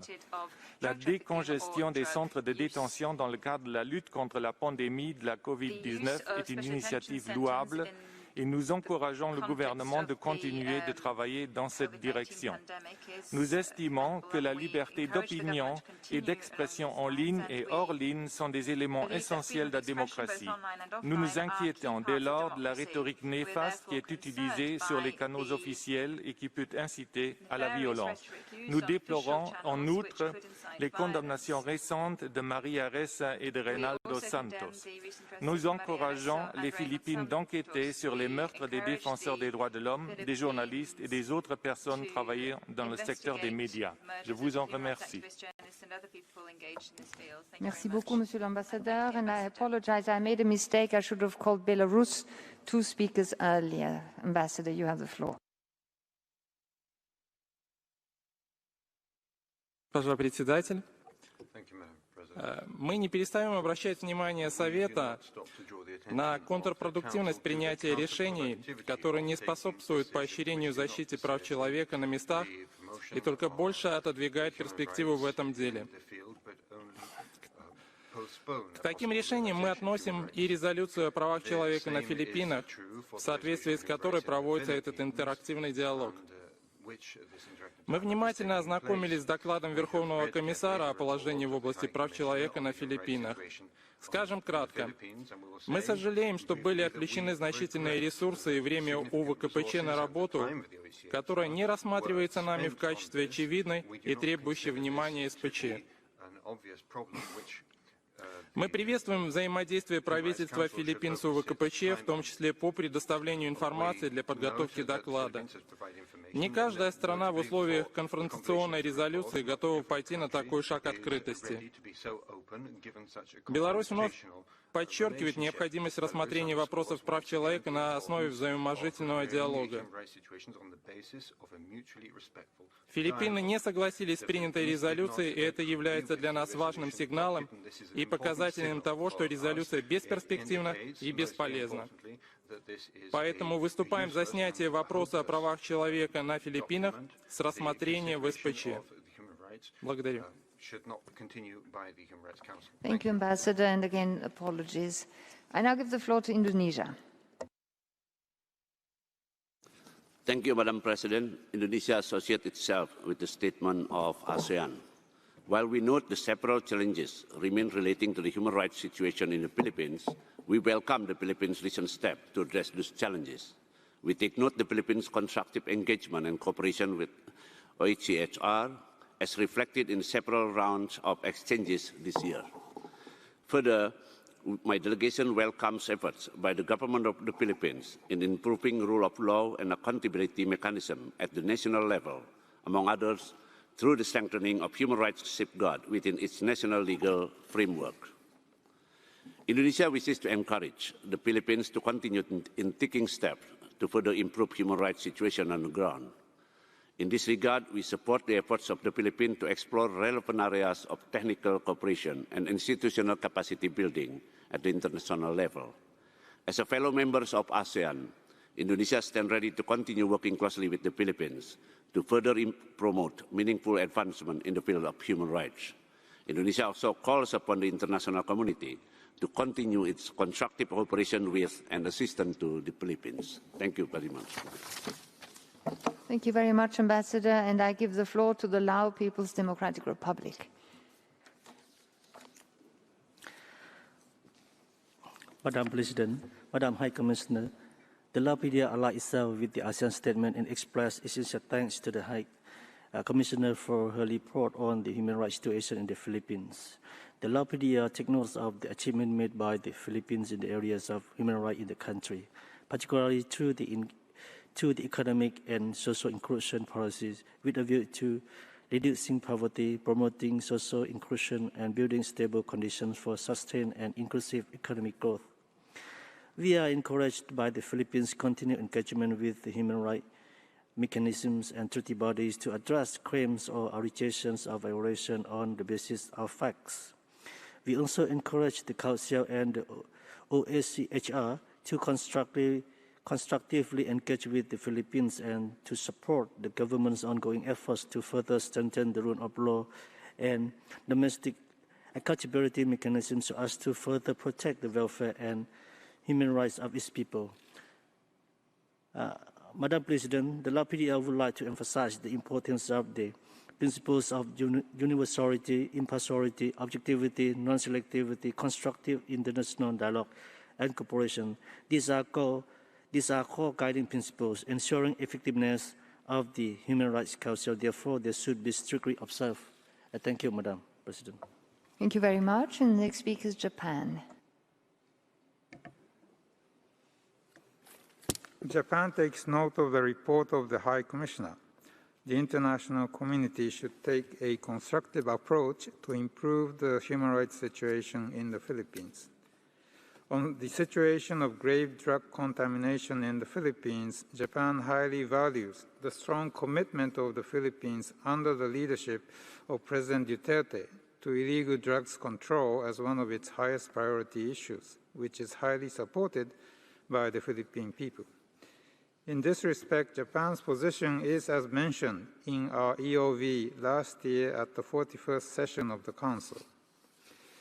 In this context, Japan expects that accountability be ensured in the Philippines' fight against illegal drugs. We appreciate the country's efforts in further strengthening various domestic accountability mechanisms in cooperation with the OHCHR in order to improve the human rights situation and enhance the rule of law. To bring about real improvement on the ground, Japan provides assistance to the Philippines, such as construction of rehabilitation facilities and formulation of drug addiction remedies. Japan takes note of the Philippine Human Rights Stationer. We also welcome the Philippines' continued dialogue with special rapporteurs and cooperation with stakeholders, including the EU. We expect the Philippines and the international community to continue constructive dialogues. I thank you, Madam President. Thank you very much, Ambassador. Et je donne la parole au Maroc. I now give the floor to Morocco. President, but we informed the Secretariat earlier that we withdrew from the list of speakers. Thank you. Thank you very much. So the next speaker is Cambodia. Madam President, Madam High Commissioner, my delegation would like to associate ourselves with the statement of the ASEAN delivered earlier. Cambodia appreciates endeavors of the government of the Philippines to continue bettering the life of Filipino citizens and is pleased to note the vibrancy of the media freedom evidenced through the presence of thousands of media outlets as well as the open space for thousands of registered CSO in the national development. Cambodia further recognizes the determination and importance that the Philippines attaches to constructive engagement with stakeholders and international community, including OHCHR, in promoting and protecting human rights. This demonstrates the country's openness and good faith to constructive dialogues and cooperation with the human rights mechanisms. Madam President, it is imperative that the role of state as the primary human rights duty bearer be upheld and assisted, not denigrated. The best approach to address human rights issue is engagement. Therefore, all country mandates should be established consensually with consent and cooperation of the nation concerned. Otherwise, such mandates are counterproductive and deplete the Council resources. Lastly, Cambodia reiterates its principal positions that human rights issue agenda must be addressed through a genuine dialogue-based approach with non-confrontation, non-politicization, and non-selectivity, based on verified source of information, bearing in mind the national particularity of each country. I thank you, Madam President. Thank you very much. And I give the floor to Bahrain. Thank you, Madam President. My delegation has reviewed with interest the report prepared by the High Commissioner on the situation of human rights in the Philippines. We would like to thank the High Commissioner for her continued efforts in the promotion of human rights worldwide, as well as the government of the Philippines for their cooperation with the Human Rights Council and its mechanisms.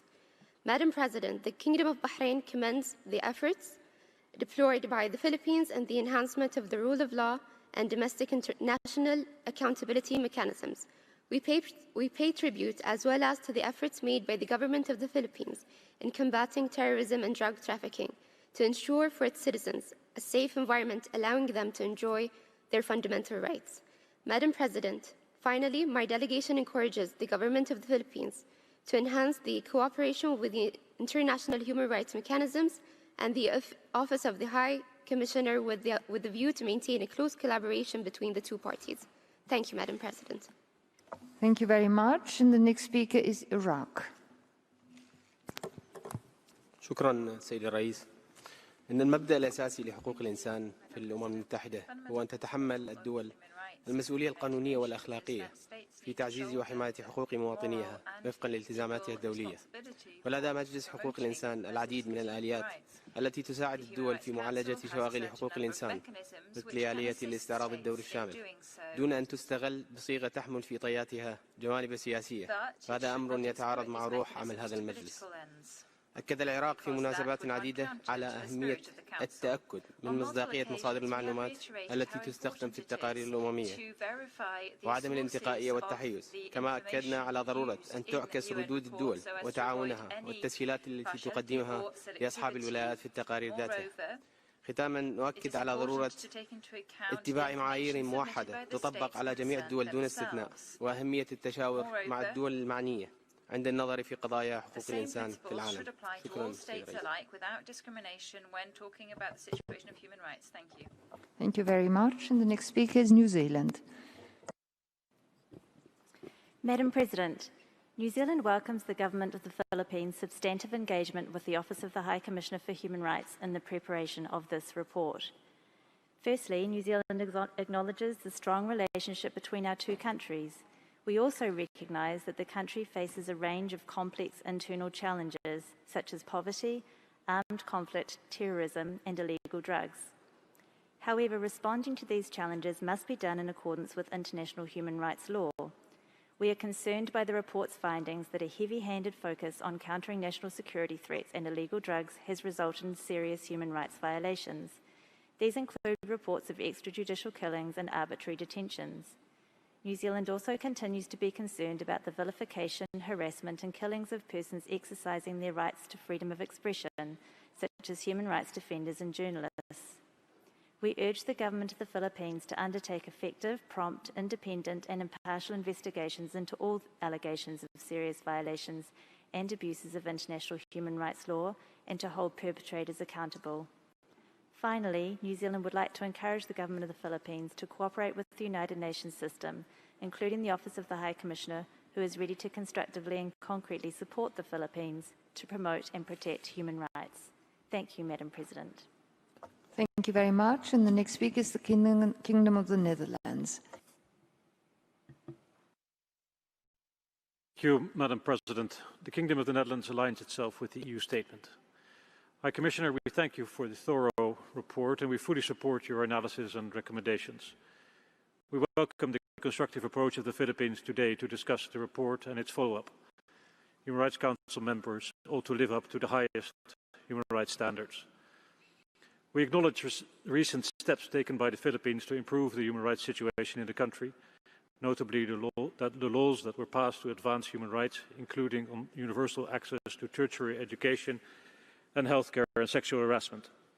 However, we remain concerned about the continued extrajudicial killings related to the campaign against illegal drugs and the position of civic space, as also mentioned in the report.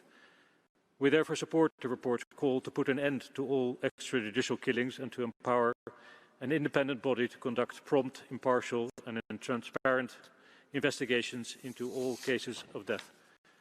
We also encourage the Philippine authorities to investigate reports of harassment and killings of human rights defenders, lawyers, journalists, media workers and religious leaders. High Commissioner, what role do you see for OHHR in fostering the implementation of the report's recommendations? I thank you. Thank you very much. Next speaker is Lebanon. السيدة الرئيسة، يشكر لبنان المفوضة السامية على تقريرها حول حالة حقوق الإنسان في الفلبين، وانطلاقا من العلاقات المميزة التي تجمع البلدين، يرحب لبنان بتعاون الفلبين المتواصل مع المجتمع الدولي فيما يخص مسائل حقوق الإنسان، إذ يتبين هذا التعاون بوضوح من خلال التحديث المقدم حول حالة حقوق الإنسان في الفلبين. ونرحب أيضا بالجهود القائمة لإشراك شركاء دوليين في عدد كبير من أنشطة التعاون التقني المرتبطة بتعزيز حالة حقوق الإنسان ومبدأي سيادة القانون والمساءلة. ونشجع الفلبين على مواصلة تعاونها البناء في هذا الصدد، كما وندعو المفوضة السامية لحقوق الإنسان وهذا المجلس الموقر على تقديم الدعم الكامل للآليات والإجراءات الوطنية من أجل ضمان مواصلة تعزيز حقوق الإنسان واحترامها.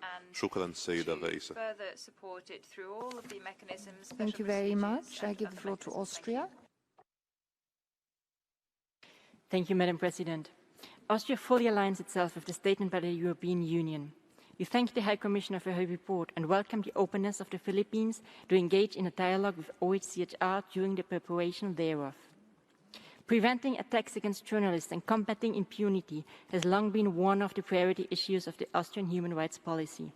We welcome the Philippines' plan of action on the safety of journalists and the country's cooperation with UNESCO on this issue. At the same time, we remain very concerned about the High Commissioner's report indicating a pattern of intimidation of independent news sources. We are worried about what appear to be politically motivated charges against journalists, undermining the public's confidence in the rule of law. During the COVID-19 crisis, independent and plural media have proven indispensable for an effective management of public health and for increasing public trust in measures taken by the government. Madam High Commissioner, in your report you mention ongoing efforts by the Philippine government to fight impunity for violent attacks against journalists, including by the Presidential Task Force on Media Security. What could, in your view, be done to enhance the effectiveness of these efforts? I thank you. Thank you very much. And the next speaker is Azerbaijan. Thank you, Madam President. Azerbaijan welcomes information provided by the Philippines as a concerned country. We also take positive note of the documents circulated earlier by the Permanent Mission of the Philippines, which provided us with a comprehensive account of the human rights situation in the Philippines, including the country's human rights policies, mechanisms, and accomplishments. We note that the Philippines is a party to most of the international human rights instruments. In compliance with its international obligations, the Philippines cooperates with the existing human rights mechanisms of the United Nations, and it's commendable that the Philippines is among the few countries that keep their treaty body reporting fully up to date. We acknowledge efforts by the government of the Philippines to address human rights violations within established domestic processes and to further strengthen accountability mechanisms. Azerbaijan believes that all outstanding issues should be considered within the spirit of cooperation and dialogue between the Philippines and the OSCHR. To conclude, we reiterate our conviction that selective adoption of country-specific resolutions is counterproductive and undermines principles of cooperation and genuine dialogue. Thank you. Thank you very much. And I give the floor back to Vietnam. Madam President, Vietnam associates itself with the joint statement of the ASEAN. Vietnam strongly believes that the most productive way to enhance the promotion and protection of human rights among countries is through genuine dialogue and cooperation, and to uphold the principles of sovereignty and non-interference in internal affairs of states. We welcome the determination of the government of the Philippines to integrate the promotion and protection of human rights in the recent Vision 2040 and the Philippines Development Plan for 2017 and 2022, which signified the importance of the Philippines peoples in the process of national building. We also recognize the Philippines' engagement with the UN Human Rights Mechanism, as well as the country's active advocacies at the international level on youth, migrants, anti-trafficking in persons, and climate change, and encourage the country to continue this constructive dialogue and cooperation in the future. I thank you, Madam President. Thank you very much, and I give the floor to Switzerland. Madame la Présidente, la Suisse remercie la haute commissaire pour la présentation de son rapport sur la situation des droits de l'homme aux Philippines. Celui-ci confirme les inquiétudes sur l'étendue des exécutions extrajudiciaires perpétuées dans le pays dans le cadre de la lutte contre les drogues illégales. Il souligne qu'elles ont apparemment lieu de façon généralisée et systématique et touchent également des mineurs et des enfants. La Suisse rappelle qu'il est essentiel que tous les cas de décès lors d'interventions des forces de police soient suivis d'une enquête rapide, approfondie, impartiale et transparente, et que les tribunaux garantissent le droit à un procès équitable en toutes circonstances. La Suisse rappelle les Philippines à poursuivre et intensifier leur collaboration avec le Haut-Commissariat aux droits de l'homme et à rapidement mettre en œuvre ces recommandations. La Suisse demande au gouvernement de garantir les droits à la liberté d'expression et la protection des journalistes et des défenseurs des droits de l'homme qui font face à de nombreuses formes d'intimidation et sont victimes des exécutions extrajudiciaires. La Suisse tient à souligner les efforts des Philippines dans la lutte contre la pauvreté et encourage le gouvernement à poursuivre dans cette direction. Madame la Haute-Commissaire, quelles sont les données qui font défaut afin de déterminer l'étendue réelle des cas d'exécution extrajudiciaire aux Philippines? Je vous remercie. Merci beaucoup. And the next speaker is Iceland. Thank you, Madam President. Allow me to thank the High Commissioner and her office for the comprehensive report as well as the other participants in today's insightful dialogue. Madam President, the report outlines a worrying human rights situation of widespread, systematic and ongoing violations. Individuals are not only killed in the context of the so-called war on drugs, but OHCHR has verified the killings of over 200 human rights defenders, journalists and trade unionists. The report refers to persistent impunity for human rights violations and notes that the practical obstacles of accessing justice within the country are almost insurmountable. Those that bring attention to the situation face legal challenges, with media networks losing the license to broadcast, and journalists such as Maria Ressa and Reynaldo Santos and senior politicians critical of the government such as Leila de Lima are subject to legal proceedings. These cases constitute a serious threat to freedom of expression and media freedom. Madam President, as the initiator of last year's resolution on the situation of human rights in the Philippines, we regret the initial reaction of the government to the resolution. On the other hand, we greatly appreciate the government's participation in today's dialogue. This dialogue with the Council and OHCHR is key in addressing the recommendations of the report, and we look forward to further engage with all stakeholders on the follow-up. Thank you. Thank you, Ambassador. And I give the floor to the United Kingdom. Thank you, Madam President. The United Kingdom thanks the High Commissioner for her report and her work over the past year. The UK notes with concern the issues highlighted in the report, in particular the number of killings associated with the war on drugs, the treatment of human rights defenders and land rights activists, and the prison congestion rate. We urge the government of the Philippines to investigate all deaths related to the war on drugs and implement the recommendations in the High Commissioner's report. The UK remains strongly committed to supporting human rights defenders, land rights activists, and journalists, including in the Philippines. They should be able to operate without fear of reprisal. Madam High Commissioner, the United Kingdom welcomes the steps taken by the government of the Philippines to address the impunity for killings of journalists in the Amputian massacre case. The UK is concerned about the continuing cases against Rappler and its CEO, Maria Ressa, and notes the recent closure of ABS-CBN. What is your view on how to best protect freedom of expression in the Philippines? Thank you. Thank you, Ambassador. I give the floor to Ireland.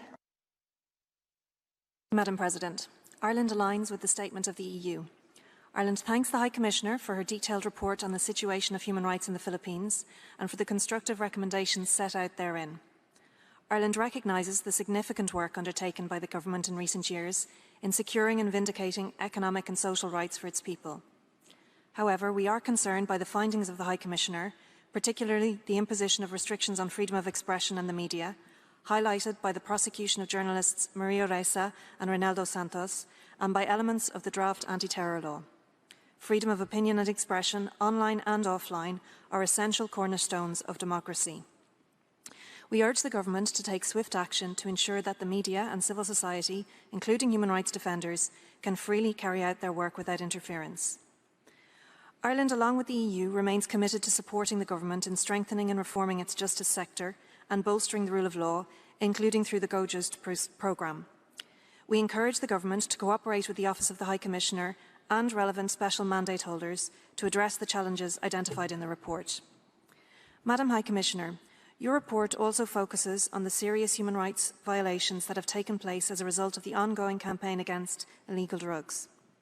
How would you advise the international community to advocate for the merits and effectiveness of a human rights-based approach, given the deeply polarised views we have seen? Thank you. Thank you very much. The next speaker is Myanmar.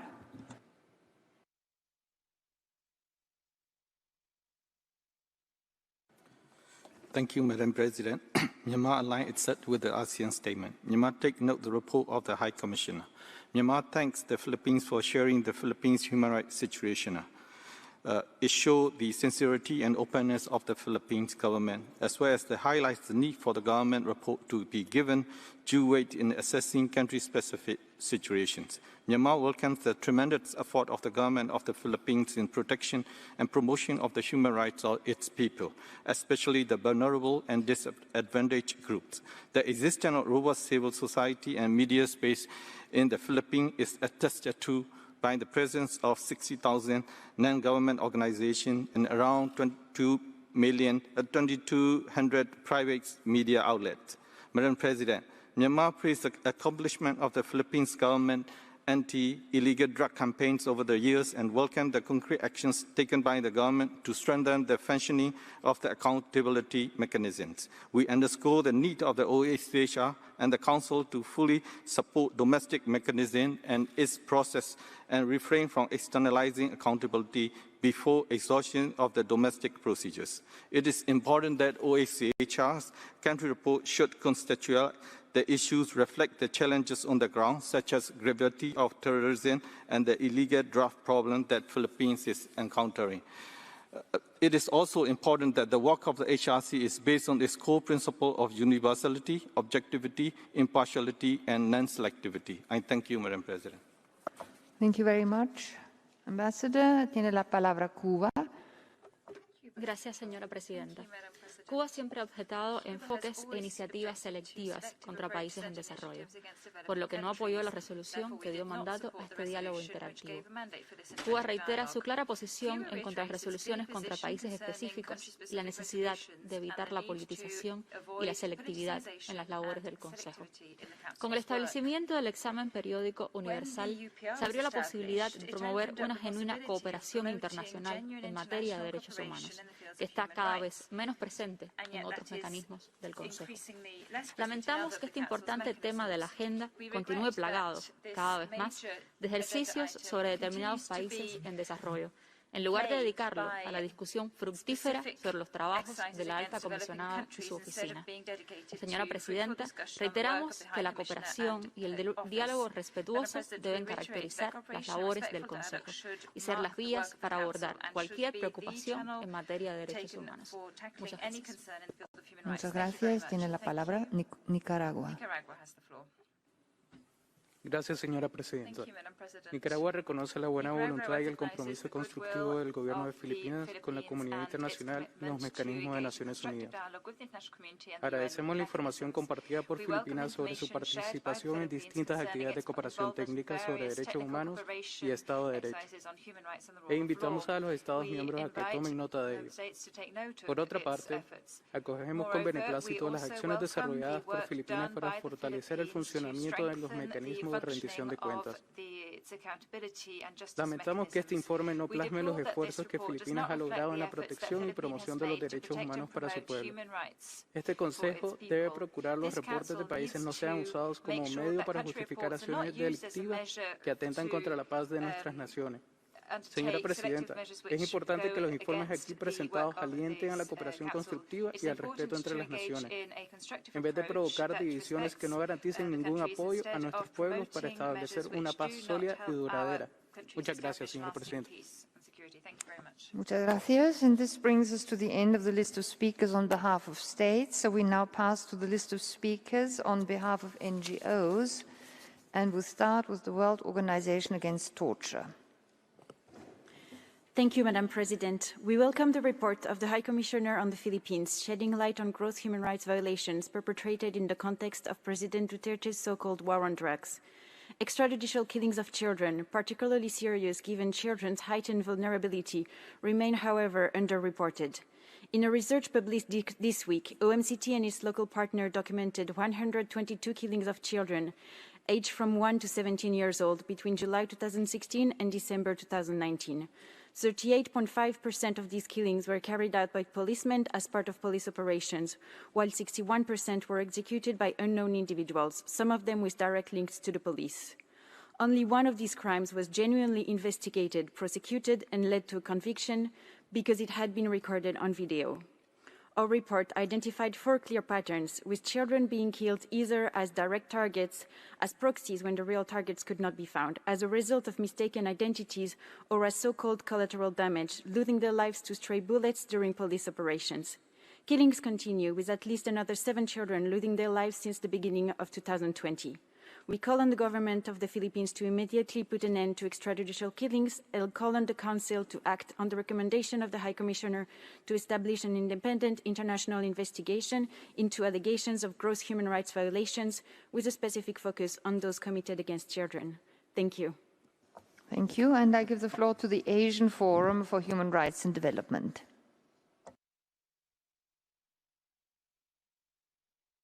Philippines. The Duterte administration has been characterized by widespread and systematic human rights violations in relation to the country's war on drugs. OHCHR's findings confirm reports by civil society on the systematic nature of these violations and the impunity with which they have been committed. Instead of addressing these violations, the government has attempted to silence human rights defenders, civil society organizations, journalists, and critics through repressive laws, surveillance, attacks, and reprisals. It shut down the country's largest TV network. Maria Ressa, CEO of Rappler, which had reported on the killings, was convicted on a trumped-up cyber libel charge. The Congress fast-tracked an anti-terrorism bill which contains provisions that would effectively criminalize dissent. Its COVID-19 response mirrors its approach on the war on drugs, with the use of cruel, inhumane, or degrading treatment and the repression of freedom of expression through a false information provision in the emergency decree.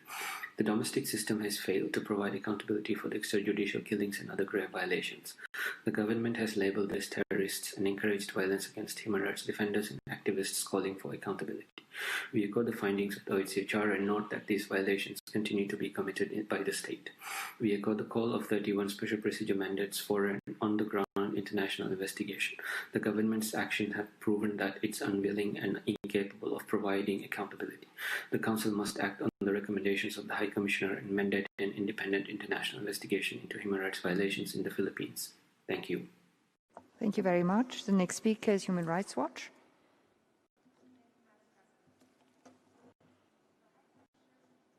The High Commissioner's report on the Philippines provides a stark summary of the widespread and systematic rights violations ongoing in the country.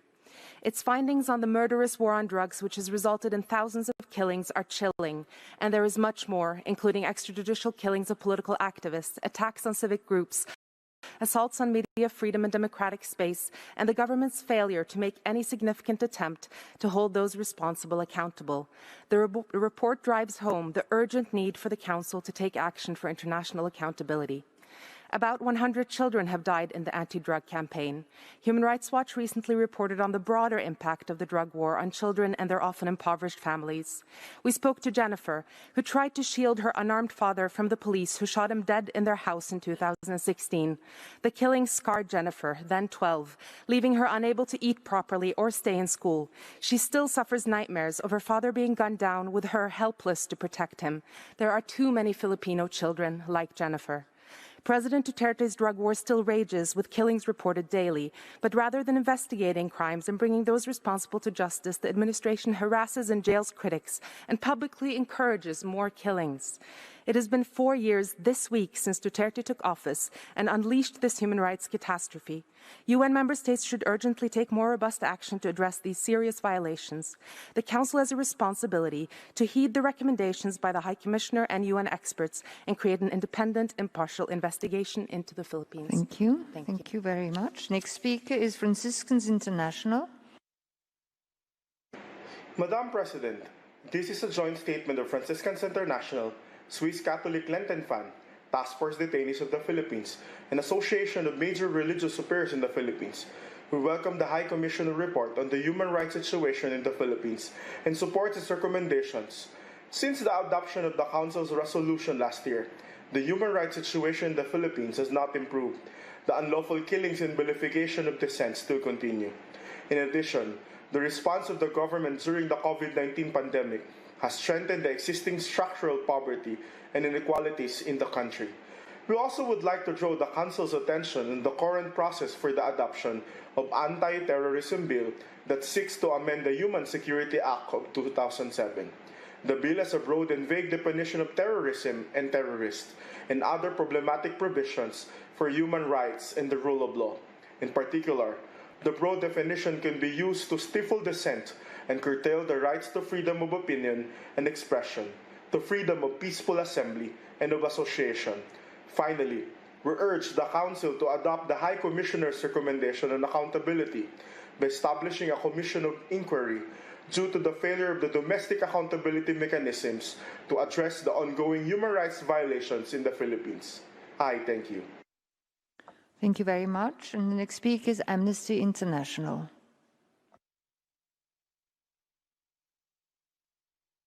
President, we thank the High Commissioner for her report, which paints a deeply concerning picture of continuing widespread and systematic extrajudicial executions fueled by a climate of near total impunity, despite increasing concern from the international community. This fits with our own conclusions, including that these ongoing killings amount to crimes against humanity. As the report makes clear, the near total impunity, as well as statements that amount to incitement to violence and discrimination from the very highest levels of government, continue to fuel the ongoing killings and other serious violations.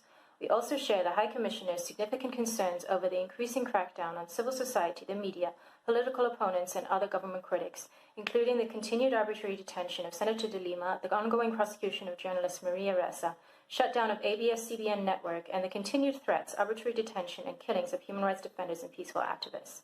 Madam President, we regret the immediate response from the government that they cannot commit to the full implementation of the report's recommendations. At the same time, after the release of the report, the President repeated his call for people suspected of selling drugs to simply be killed. Having identified almost insurmountable barriers to justice and accountability at the national level, the UNHCR report concludes that independent, impartial, and effective investigations into the killings are critical and recommends that in the absence of clear and measurable outcomes from domestic mechanisms, the Council consider options for international accountability measures. We note that a group of special procedures also last week reiterated their call on the HRC to establish an independent, impartial investigation and urged Council to heed these calls. Thank you. Thank you very much, and I give the floor to Civicus. Thank you, Madam President. Civicus and Karapitan welcome the strong report of the OHCHR. Yesterday, the Philippines was added to Civicus's watch list, reflecting its sharp decline in civic freedoms. President Duterte's government has responded to the COVID-19 pandemic by passing an emergency law used to curtail freedom of speech and silence the media. Journalists and social media users have already been targeted by it. Civicus member Karapitan is one of the many organizations threatened and smeared for their work, including for their reports to the UN. Reprisals are never acceptable, but even more egregious when perpetrated by a member of this council. The report shows that violations of human rights, including extrajudicial killings and arbitrary detention under Duterte's war on drugs, is pervasive. That vilification of dissent is becoming institutionalized and normalized in ways that will be very difficult to reverse. The new anti-terror bill will further erode the rule of law. Rampant impunity means that accountability for attacks against activists and journalists is virtually non-existent. Domestic mechanisms will not provide justice for the thousands killed at the hand of state authorities, for those unjustly imprisoned, for those silenced. We welcome the statements made during this interactive dialogue. We call on members of this Council to follow up with action and deliver a strong resolution which delivers the accountability measures that are so urgently needed and demonstrates that Council members are committed to upholding respect for and protection of human rights. No country is above scrutiny, nor should they be above accountability. We ask the High Commissioner what measures would she consider necessary for the Council to take in order to ensure justice for those affected. Thank you. Thank you very much. And I give the floor to the International Commission of Jurists. Madam President, the ICJ concurs with the High Commissioner's finding that over-emphasis by the government of the Philippines on national security and public order has led to serious human rights violations. Such violations will only increase if the draft Anti-Terrorism Act is approved and implemented. The draft law would, for example, allow detention without judicial warrant for up to 24 days. This is inconsistent with the prohibition of arbitrary detention under the ICCPR and the right of anyone arrested or detained on criminal grounds to be brought promptly before a judge. The Human Rights Committee has stressed that such judicial control of initial detention periods is not only essential to guarantee the right to liberty, but also to prevent torture, other ill treatment, and enforced disappearance. In line with both the High Commissioner's report and the 25th June 2020 statement by a large number of special procedures, the ICJ urges the government of the Philippines to accept the findings and recommendations and rapidly implement corrective measures in cooperation with UNHCR, civil society, and the Commission on Human Rights, and to abandon or fundamentally revise the draft anti-terror law. In the absence of clear, effective and measurable progress on accountability at the national level, this Council must stand ready to establish an independent international investigation. Thank you. Thank you very much. And I give the floor to de Federatie van Nederlandse Verenigingen tot Integratie van Homoseksualiteit. Thank you, Madam Vice President. My name is Kakay Pamara, and I serve at Union Theological Seminary, Philippines, and I'm also the co-chair of the South Africa-based organization, GENEVA. I welcome the report of the UN High Commissioner for Human Rights on the current situation in the Philippines and call on this council to take action against the increasing and grave human rights violations that are taking place in the Philippines in the name of the restoration of public order.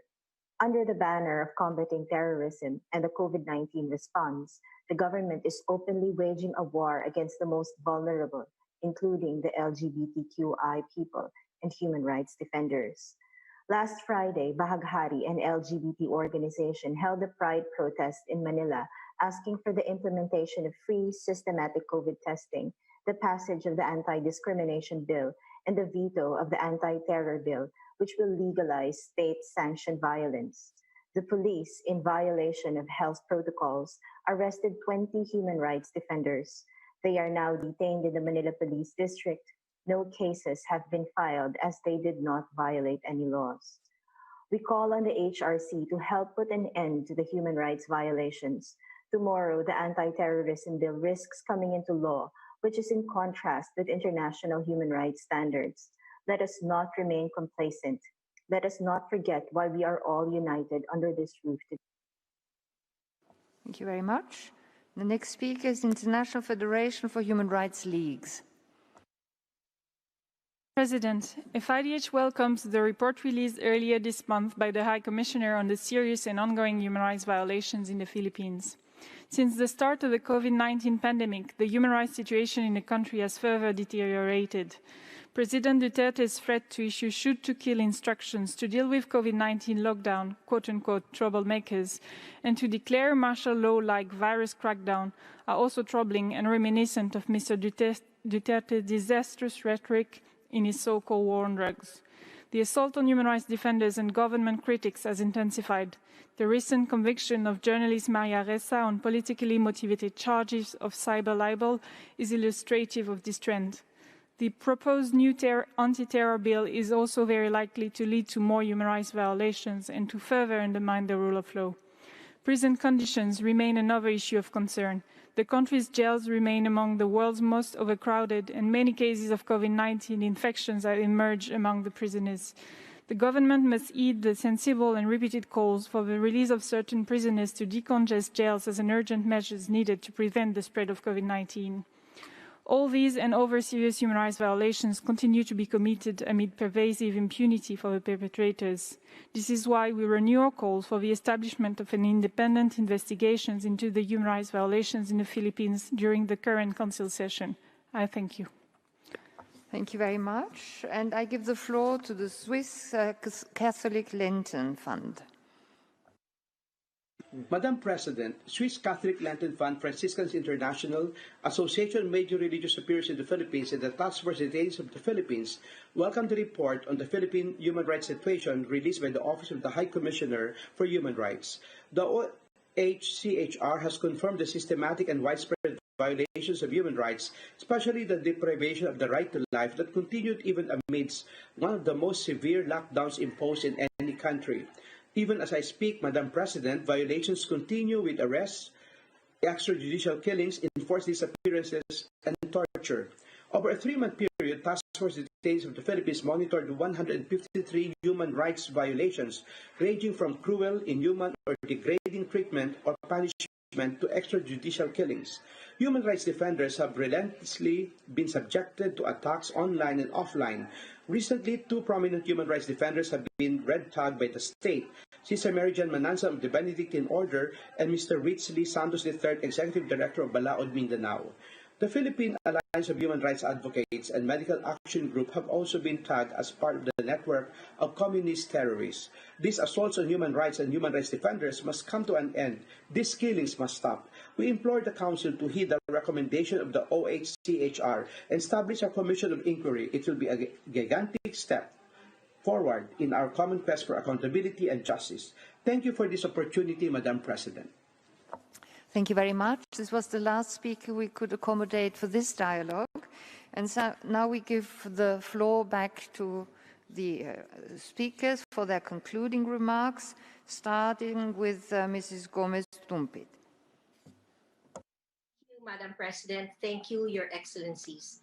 The response of our government before the Council, the issues and concerns raised on the floor will help us calibrate how we can move forward and offer our assistance to improve the human rights situation on the ground. On the CHR being included in the review panel headed by the Department of Justice, we note that this development, and the CHR is ready to collaborate as we have always been. We urge that this measure be implemented within the technical cooperation framework offered by the Office of the High Commissioner for Human Rights. In addition, for this review to be credible, crucial in the overall response of government is to accept that the killings are widespread and systematic. It must also not confine the coverage of this review to exclude other victims of the anti-drug campaign and must look beyond government's own numbers. It must demonstrate full transparency and cooperation with independent mechanisms, including the Commission on Human Rights. We will count on the commitment of the Justice Secretary that diligence will be exercised to ensure that the accounting of each and every killing and other human rights violations arising from this drug war. We cannot overemphasize the obligation of the state in upholding the right to life, the appreciation of both the negative and positive duties to protect, promote, and prevent the arbitrary deprivation of life by security forces and private parties. We will monitor the development arising from this interactive dialogue as we look forward to follow-on engagements at home. We will also continue to report on the progress of measures in forthcoming sessions of the Council, as well as in the dialogues with UN treaty bodies, including the forthcoming UN Human Rights Committee in its review of the Philippines' implementation of the Covenant on Civil and Political Rights. The Commission stands firm as we are empowered by the solidarity that we have witnessed here today. Maraming salamat po. Thank you very much indeed. The next speaker is Mr. Santiago. Madam President, Excellencies, thank you very much again. Buti pa ang mga may kapangyarihan napapakinggan, said Rosa. In English, it's good if you have power, you are listened to. This is the usual cry of the disempowered whenever they find themselves at the receiving end when the law is supposed to protect them as well. All they cry for is the equal protection of the laws and due process of law, rights that are actually guaranteed by the Philippine Constitution. We are here right now not with the goal of pointing fingers. Rather, we are here to find solution to address institutional weaknesses mentioned before for the benefit of our people. Part of the constructive efforts and dialogue. Although the Philippines indeed did not support the resolution leading to this report, it however still engaged the OHCHR, although not allowing a country visit. We have heard of the concerns of the Philippine government. We have heard as well the documented challenges to human rights, which are widespread and systematic. My only hope is that this Human Rights Council agree to concrete measures beyond this report to move towards transparency and accountability. With this, I reiterate my earlier recommendation for an independent and transparent fact-finding mission that will help the Philippine government address impunity and exact accountability. More than 3 years have already passed. Thousands have been killed. These have been documented, even coming from the Philippine government itself. And yet, accountability has remained elusive. The Philippine government has shown its resolve to address the ills of Philippine society. It is not too much to ask that it further commit with the same political will in erasing any doubt from the minds of human rights victims that there is indeed a systematic approach to such violations. There simply must be transparency and accountability. I joined the High Commissioner for Human Rights in her call for the President of the Philippines to veto the anti-terrorism bill, more so that it can only exacerbate the already systematic violations that have been documented. I, together with many other civil society groups, look forward to working with the Philippine authorities to genuinely address human rights violations and exact accountability. Thank you once again, Excellencies, for your resolve to make international human rights mechanisms relevant to the lives of the people. Thank you very much. And I give the floor back to His Excellency, Mr. Guevara.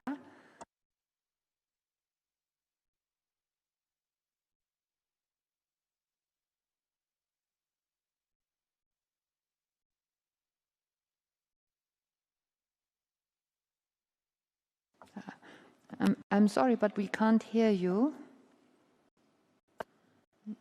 Maybe you need to be unmuted.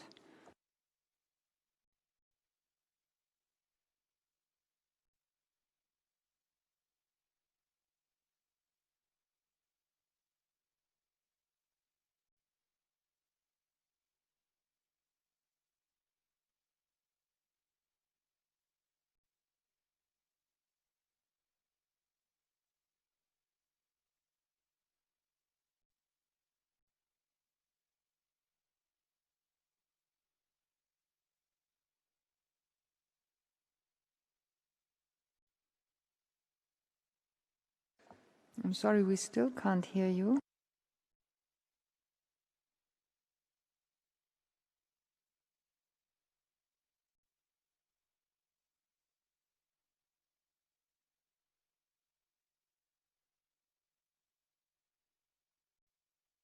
Maybe Madam High Commissioner could start speaking and we can resolve the technical problem in the meantime. I think we all believe that in a democracy we need people who can have the freedom of expression, who can defend human rights, and who can also, we have the freedom of press, among other freedoms. And one of the issues that we have been discussing here is the need to protect better human rights defenders, journalists, trade unionists, even lawyers who have been killed. And I think it's particularly dangerous when human rights defenders are slurred or labeled as terrorists or terrorist sympathizers or financiers. So I think the government needs to halt this kind of dangerous rhetoric. There is a need to ensure that the rights to freedom of expression, association, and peaceful assembly are respected and protected. Politically motivated charges against human rights defenders are dropped, and legal measures are taken to ensure their protection. So I take this opportunity to urge the government to ensure there are no reprisals against those persons and entities which have engaged with OHCHR for the present report. We also encourage the government to open and foster a dialogue with the civil society in order to build trust between the two sides. OHCHR stands ready to assist in working with the Commission of Human Rights to help bridge the gap between civil society and state authorities. And this must begin with a genuine attempt at accountability for the killings of human rights defenders and by halting, as I said before, the harmful rhetoric against human rights defenders. In the case against Maria Ressa Rappler and ABCBN, we are following both cases closely and with concern, given the deep unease among journalists about freedom of expression in the Philippines. In the case of Maria Ressa, this is a case that gives rise to many concerns: the use of the cybercrime law, the 12 years prescription period for a libel offense, and fears that the case against her and Rappler are politically motivated and in retaliation for their critical coverage of the President and government action. So I hope her appeal will be considerable favorable. And I must also stress that under human rights standards, imprisonment is never an appropriate penalty for defamation. States should consider decriminalizing defamation.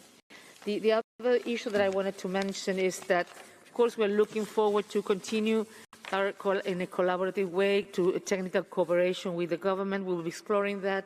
In further months ahead. We have identified already, as I mentioned in my words, some areas that could be useful, but of course this is something we need to explore with the government. In terms of the credibility of investigations, national and international, what I'm calling is for independent, impartial, effective, credible investigation. I have made a number, me and the Commissioner for the Human Rights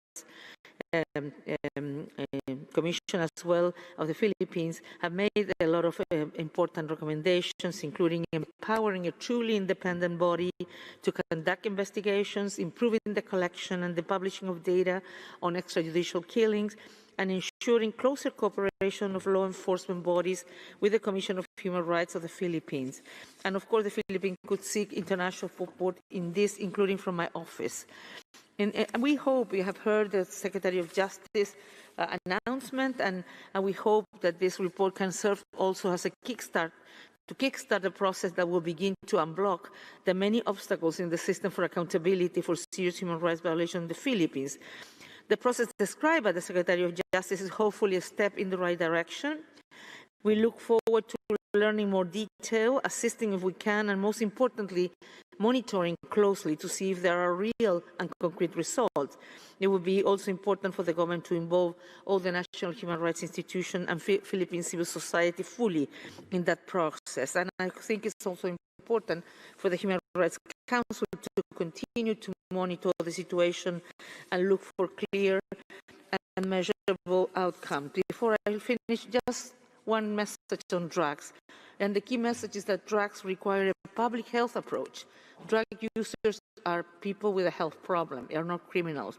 And you need to include not only a law enforcement approach, but a public health approach. And those countries who have done it, that so have been much more successful in the fight against the drugs. Finally, our approach to this mandate has been a constructive one from the beginning, and we already thank the government, the Commission of Human Rights, and the Philippine civil society for the engagement throughout the process. And I hope that it has prompted some new steps forward on the part of the Philippines to address this issue through our recommendations. And I hope that it can open a new chapter of deeper cooperation and engagement between the Philippines OHCHR, and we'll be exploring this with the Justice Secretary and others in the coming week. I also would like to encourage the Philippines to re-engage and imbibe the special procedures, but I also call on the Human Rights Council to remain seized on developing the Philippines, to keep track of progress, and to continue to insist on accountability and an end to human rights violation. And my office is ready to cooperate, assist, and continue monitoring the situation. Thank you, Madam President. Thank you very much, High Commissioner. We might try now whether we can get the connection with the Minister of Justice. I don't know whether that will work.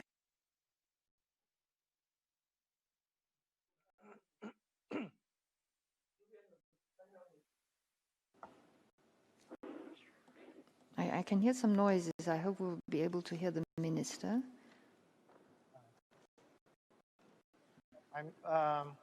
Excellencies, we are very sorry for that technical glitch. We're trying to fix it in a few seconds. We can hear you, Minister, now. All right, okay. Excellencies, the government exhaustively addressed specific cases in the Philippine Human Rights Situationer, which is an official document of this meeting. We encourage concerned delegations to consult this document. Certain so-called emblematic cases have been cited and selectively used to make hasty conclusions about the situation of civic space, press freedom, and judicial independence. There are self-contradictions in these kinds of argument. While the international community upholds the independence of the judiciary and welcomes the court's decisions on many cases, such as the conviction of 53 public officials involved in the Maguindanao massacre, it regrettably entertains allegations of the court's partiality on processes and decisions in specific cases. Logic should be consistent on the principle of the equal application of law, and in making judgments about the independence of the judiciary and the outcomes of judicial processes. We support and encourage discourse grounded on facts and a diligent assessment of the merits of each case. We should take great care against concluding that certain situations are systemic or cases emblematic. There should be no moral ambiguity in looking at efforts to strengthen anti-terrorism legislation, as it is the state's duty to address, within the bounds of law, all threats and challenges to the security and safety of our communities. The Terrorism Index has consistently ranked the Philippines among countries most impacted by terrorism. In the Philippine situation, where the option of righting every possible wrong evidently and vigorously exists, there is no reasonable basis to allege impunity or lack of accountability for human rights violations. We are heartened by the wide acknowledgement we heard today of our good governance agenda and national accountability efforts, as well as encouragement for constructive ways forward. This manifests the desire of the majority to support effective human rights mechanisms and a council that bases its discussions and actions on facts and promotes genuine dialogue with concerned countries.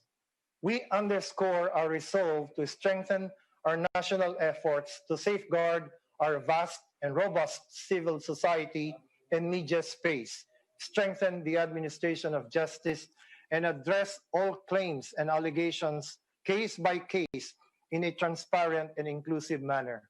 At the same time, we highlight our commitment to continue to contribute collective efforts aimed at enhancing and upholding the integrity and objectivity of the Council and its processes and mechanisms to ensure that its work leads only to transformative and enduring impact on the ground. Thank you very much. Thank you, Your Excellency. Unfortunately, now did work. So this brings us to the end of this interactive dialogue. I wish to thank all the presenters and everybody for their participation. And if this is okay, we can start briefly with the next interactive dialogue.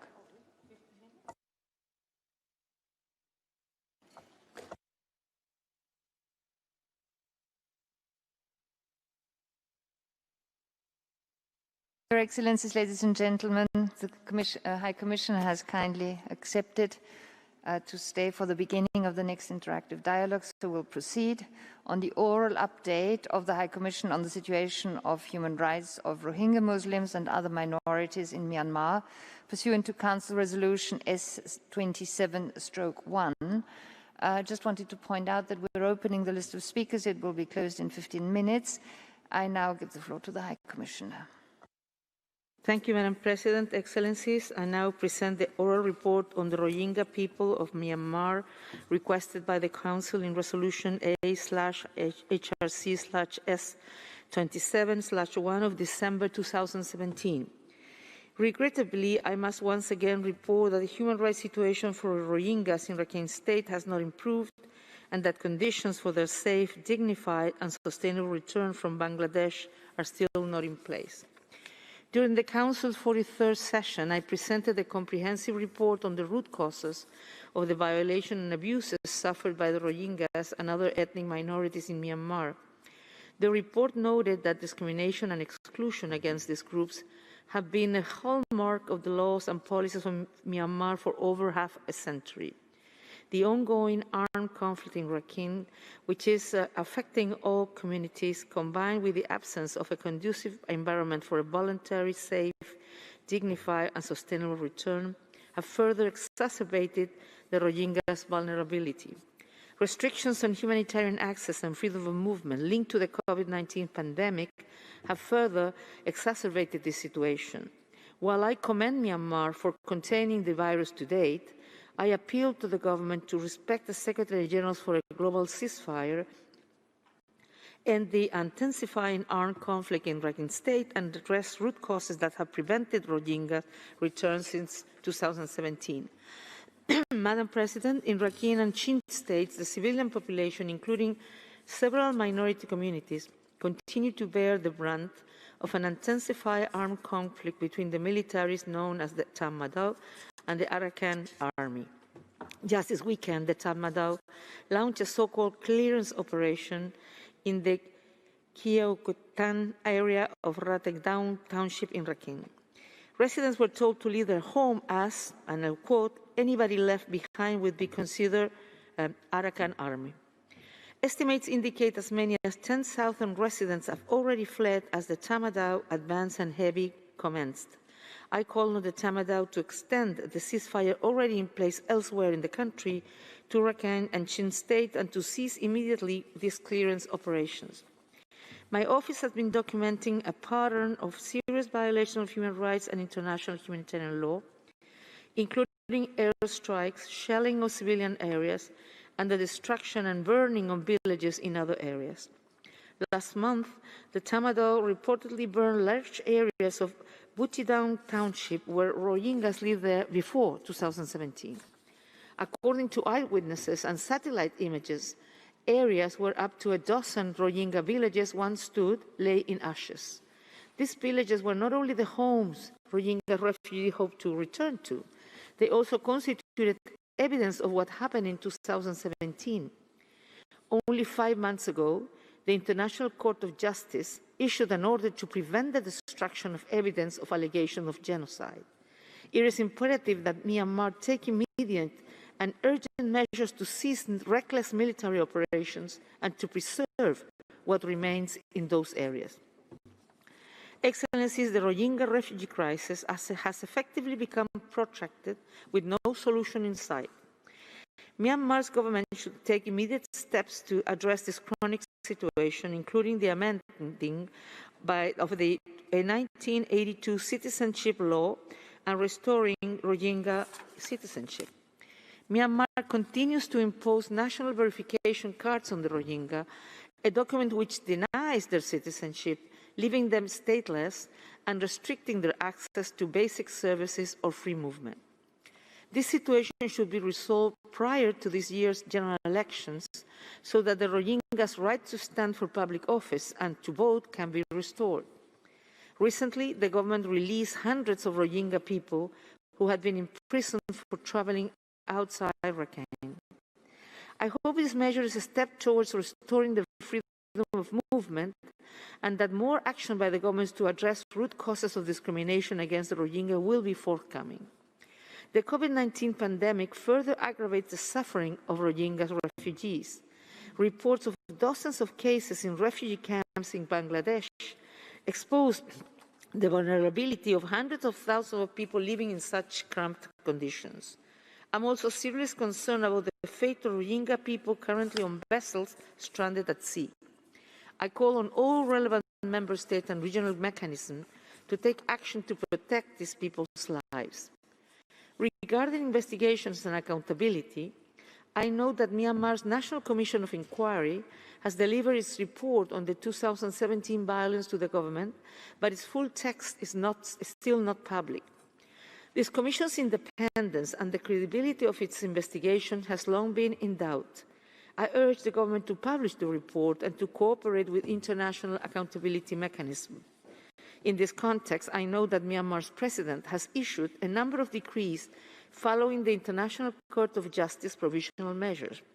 It is time now to fully translate these decrees into concrete actions.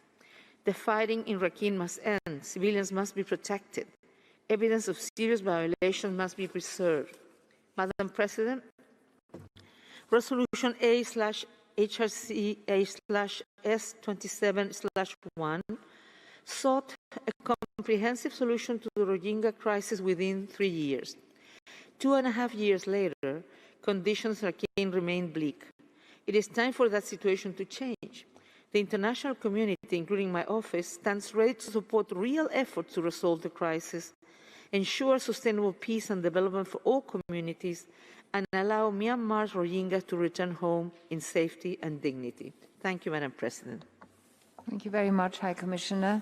And now, as is the practice, I will give the floor to the country concerned. The distinguished representative of Myanmar has the floor.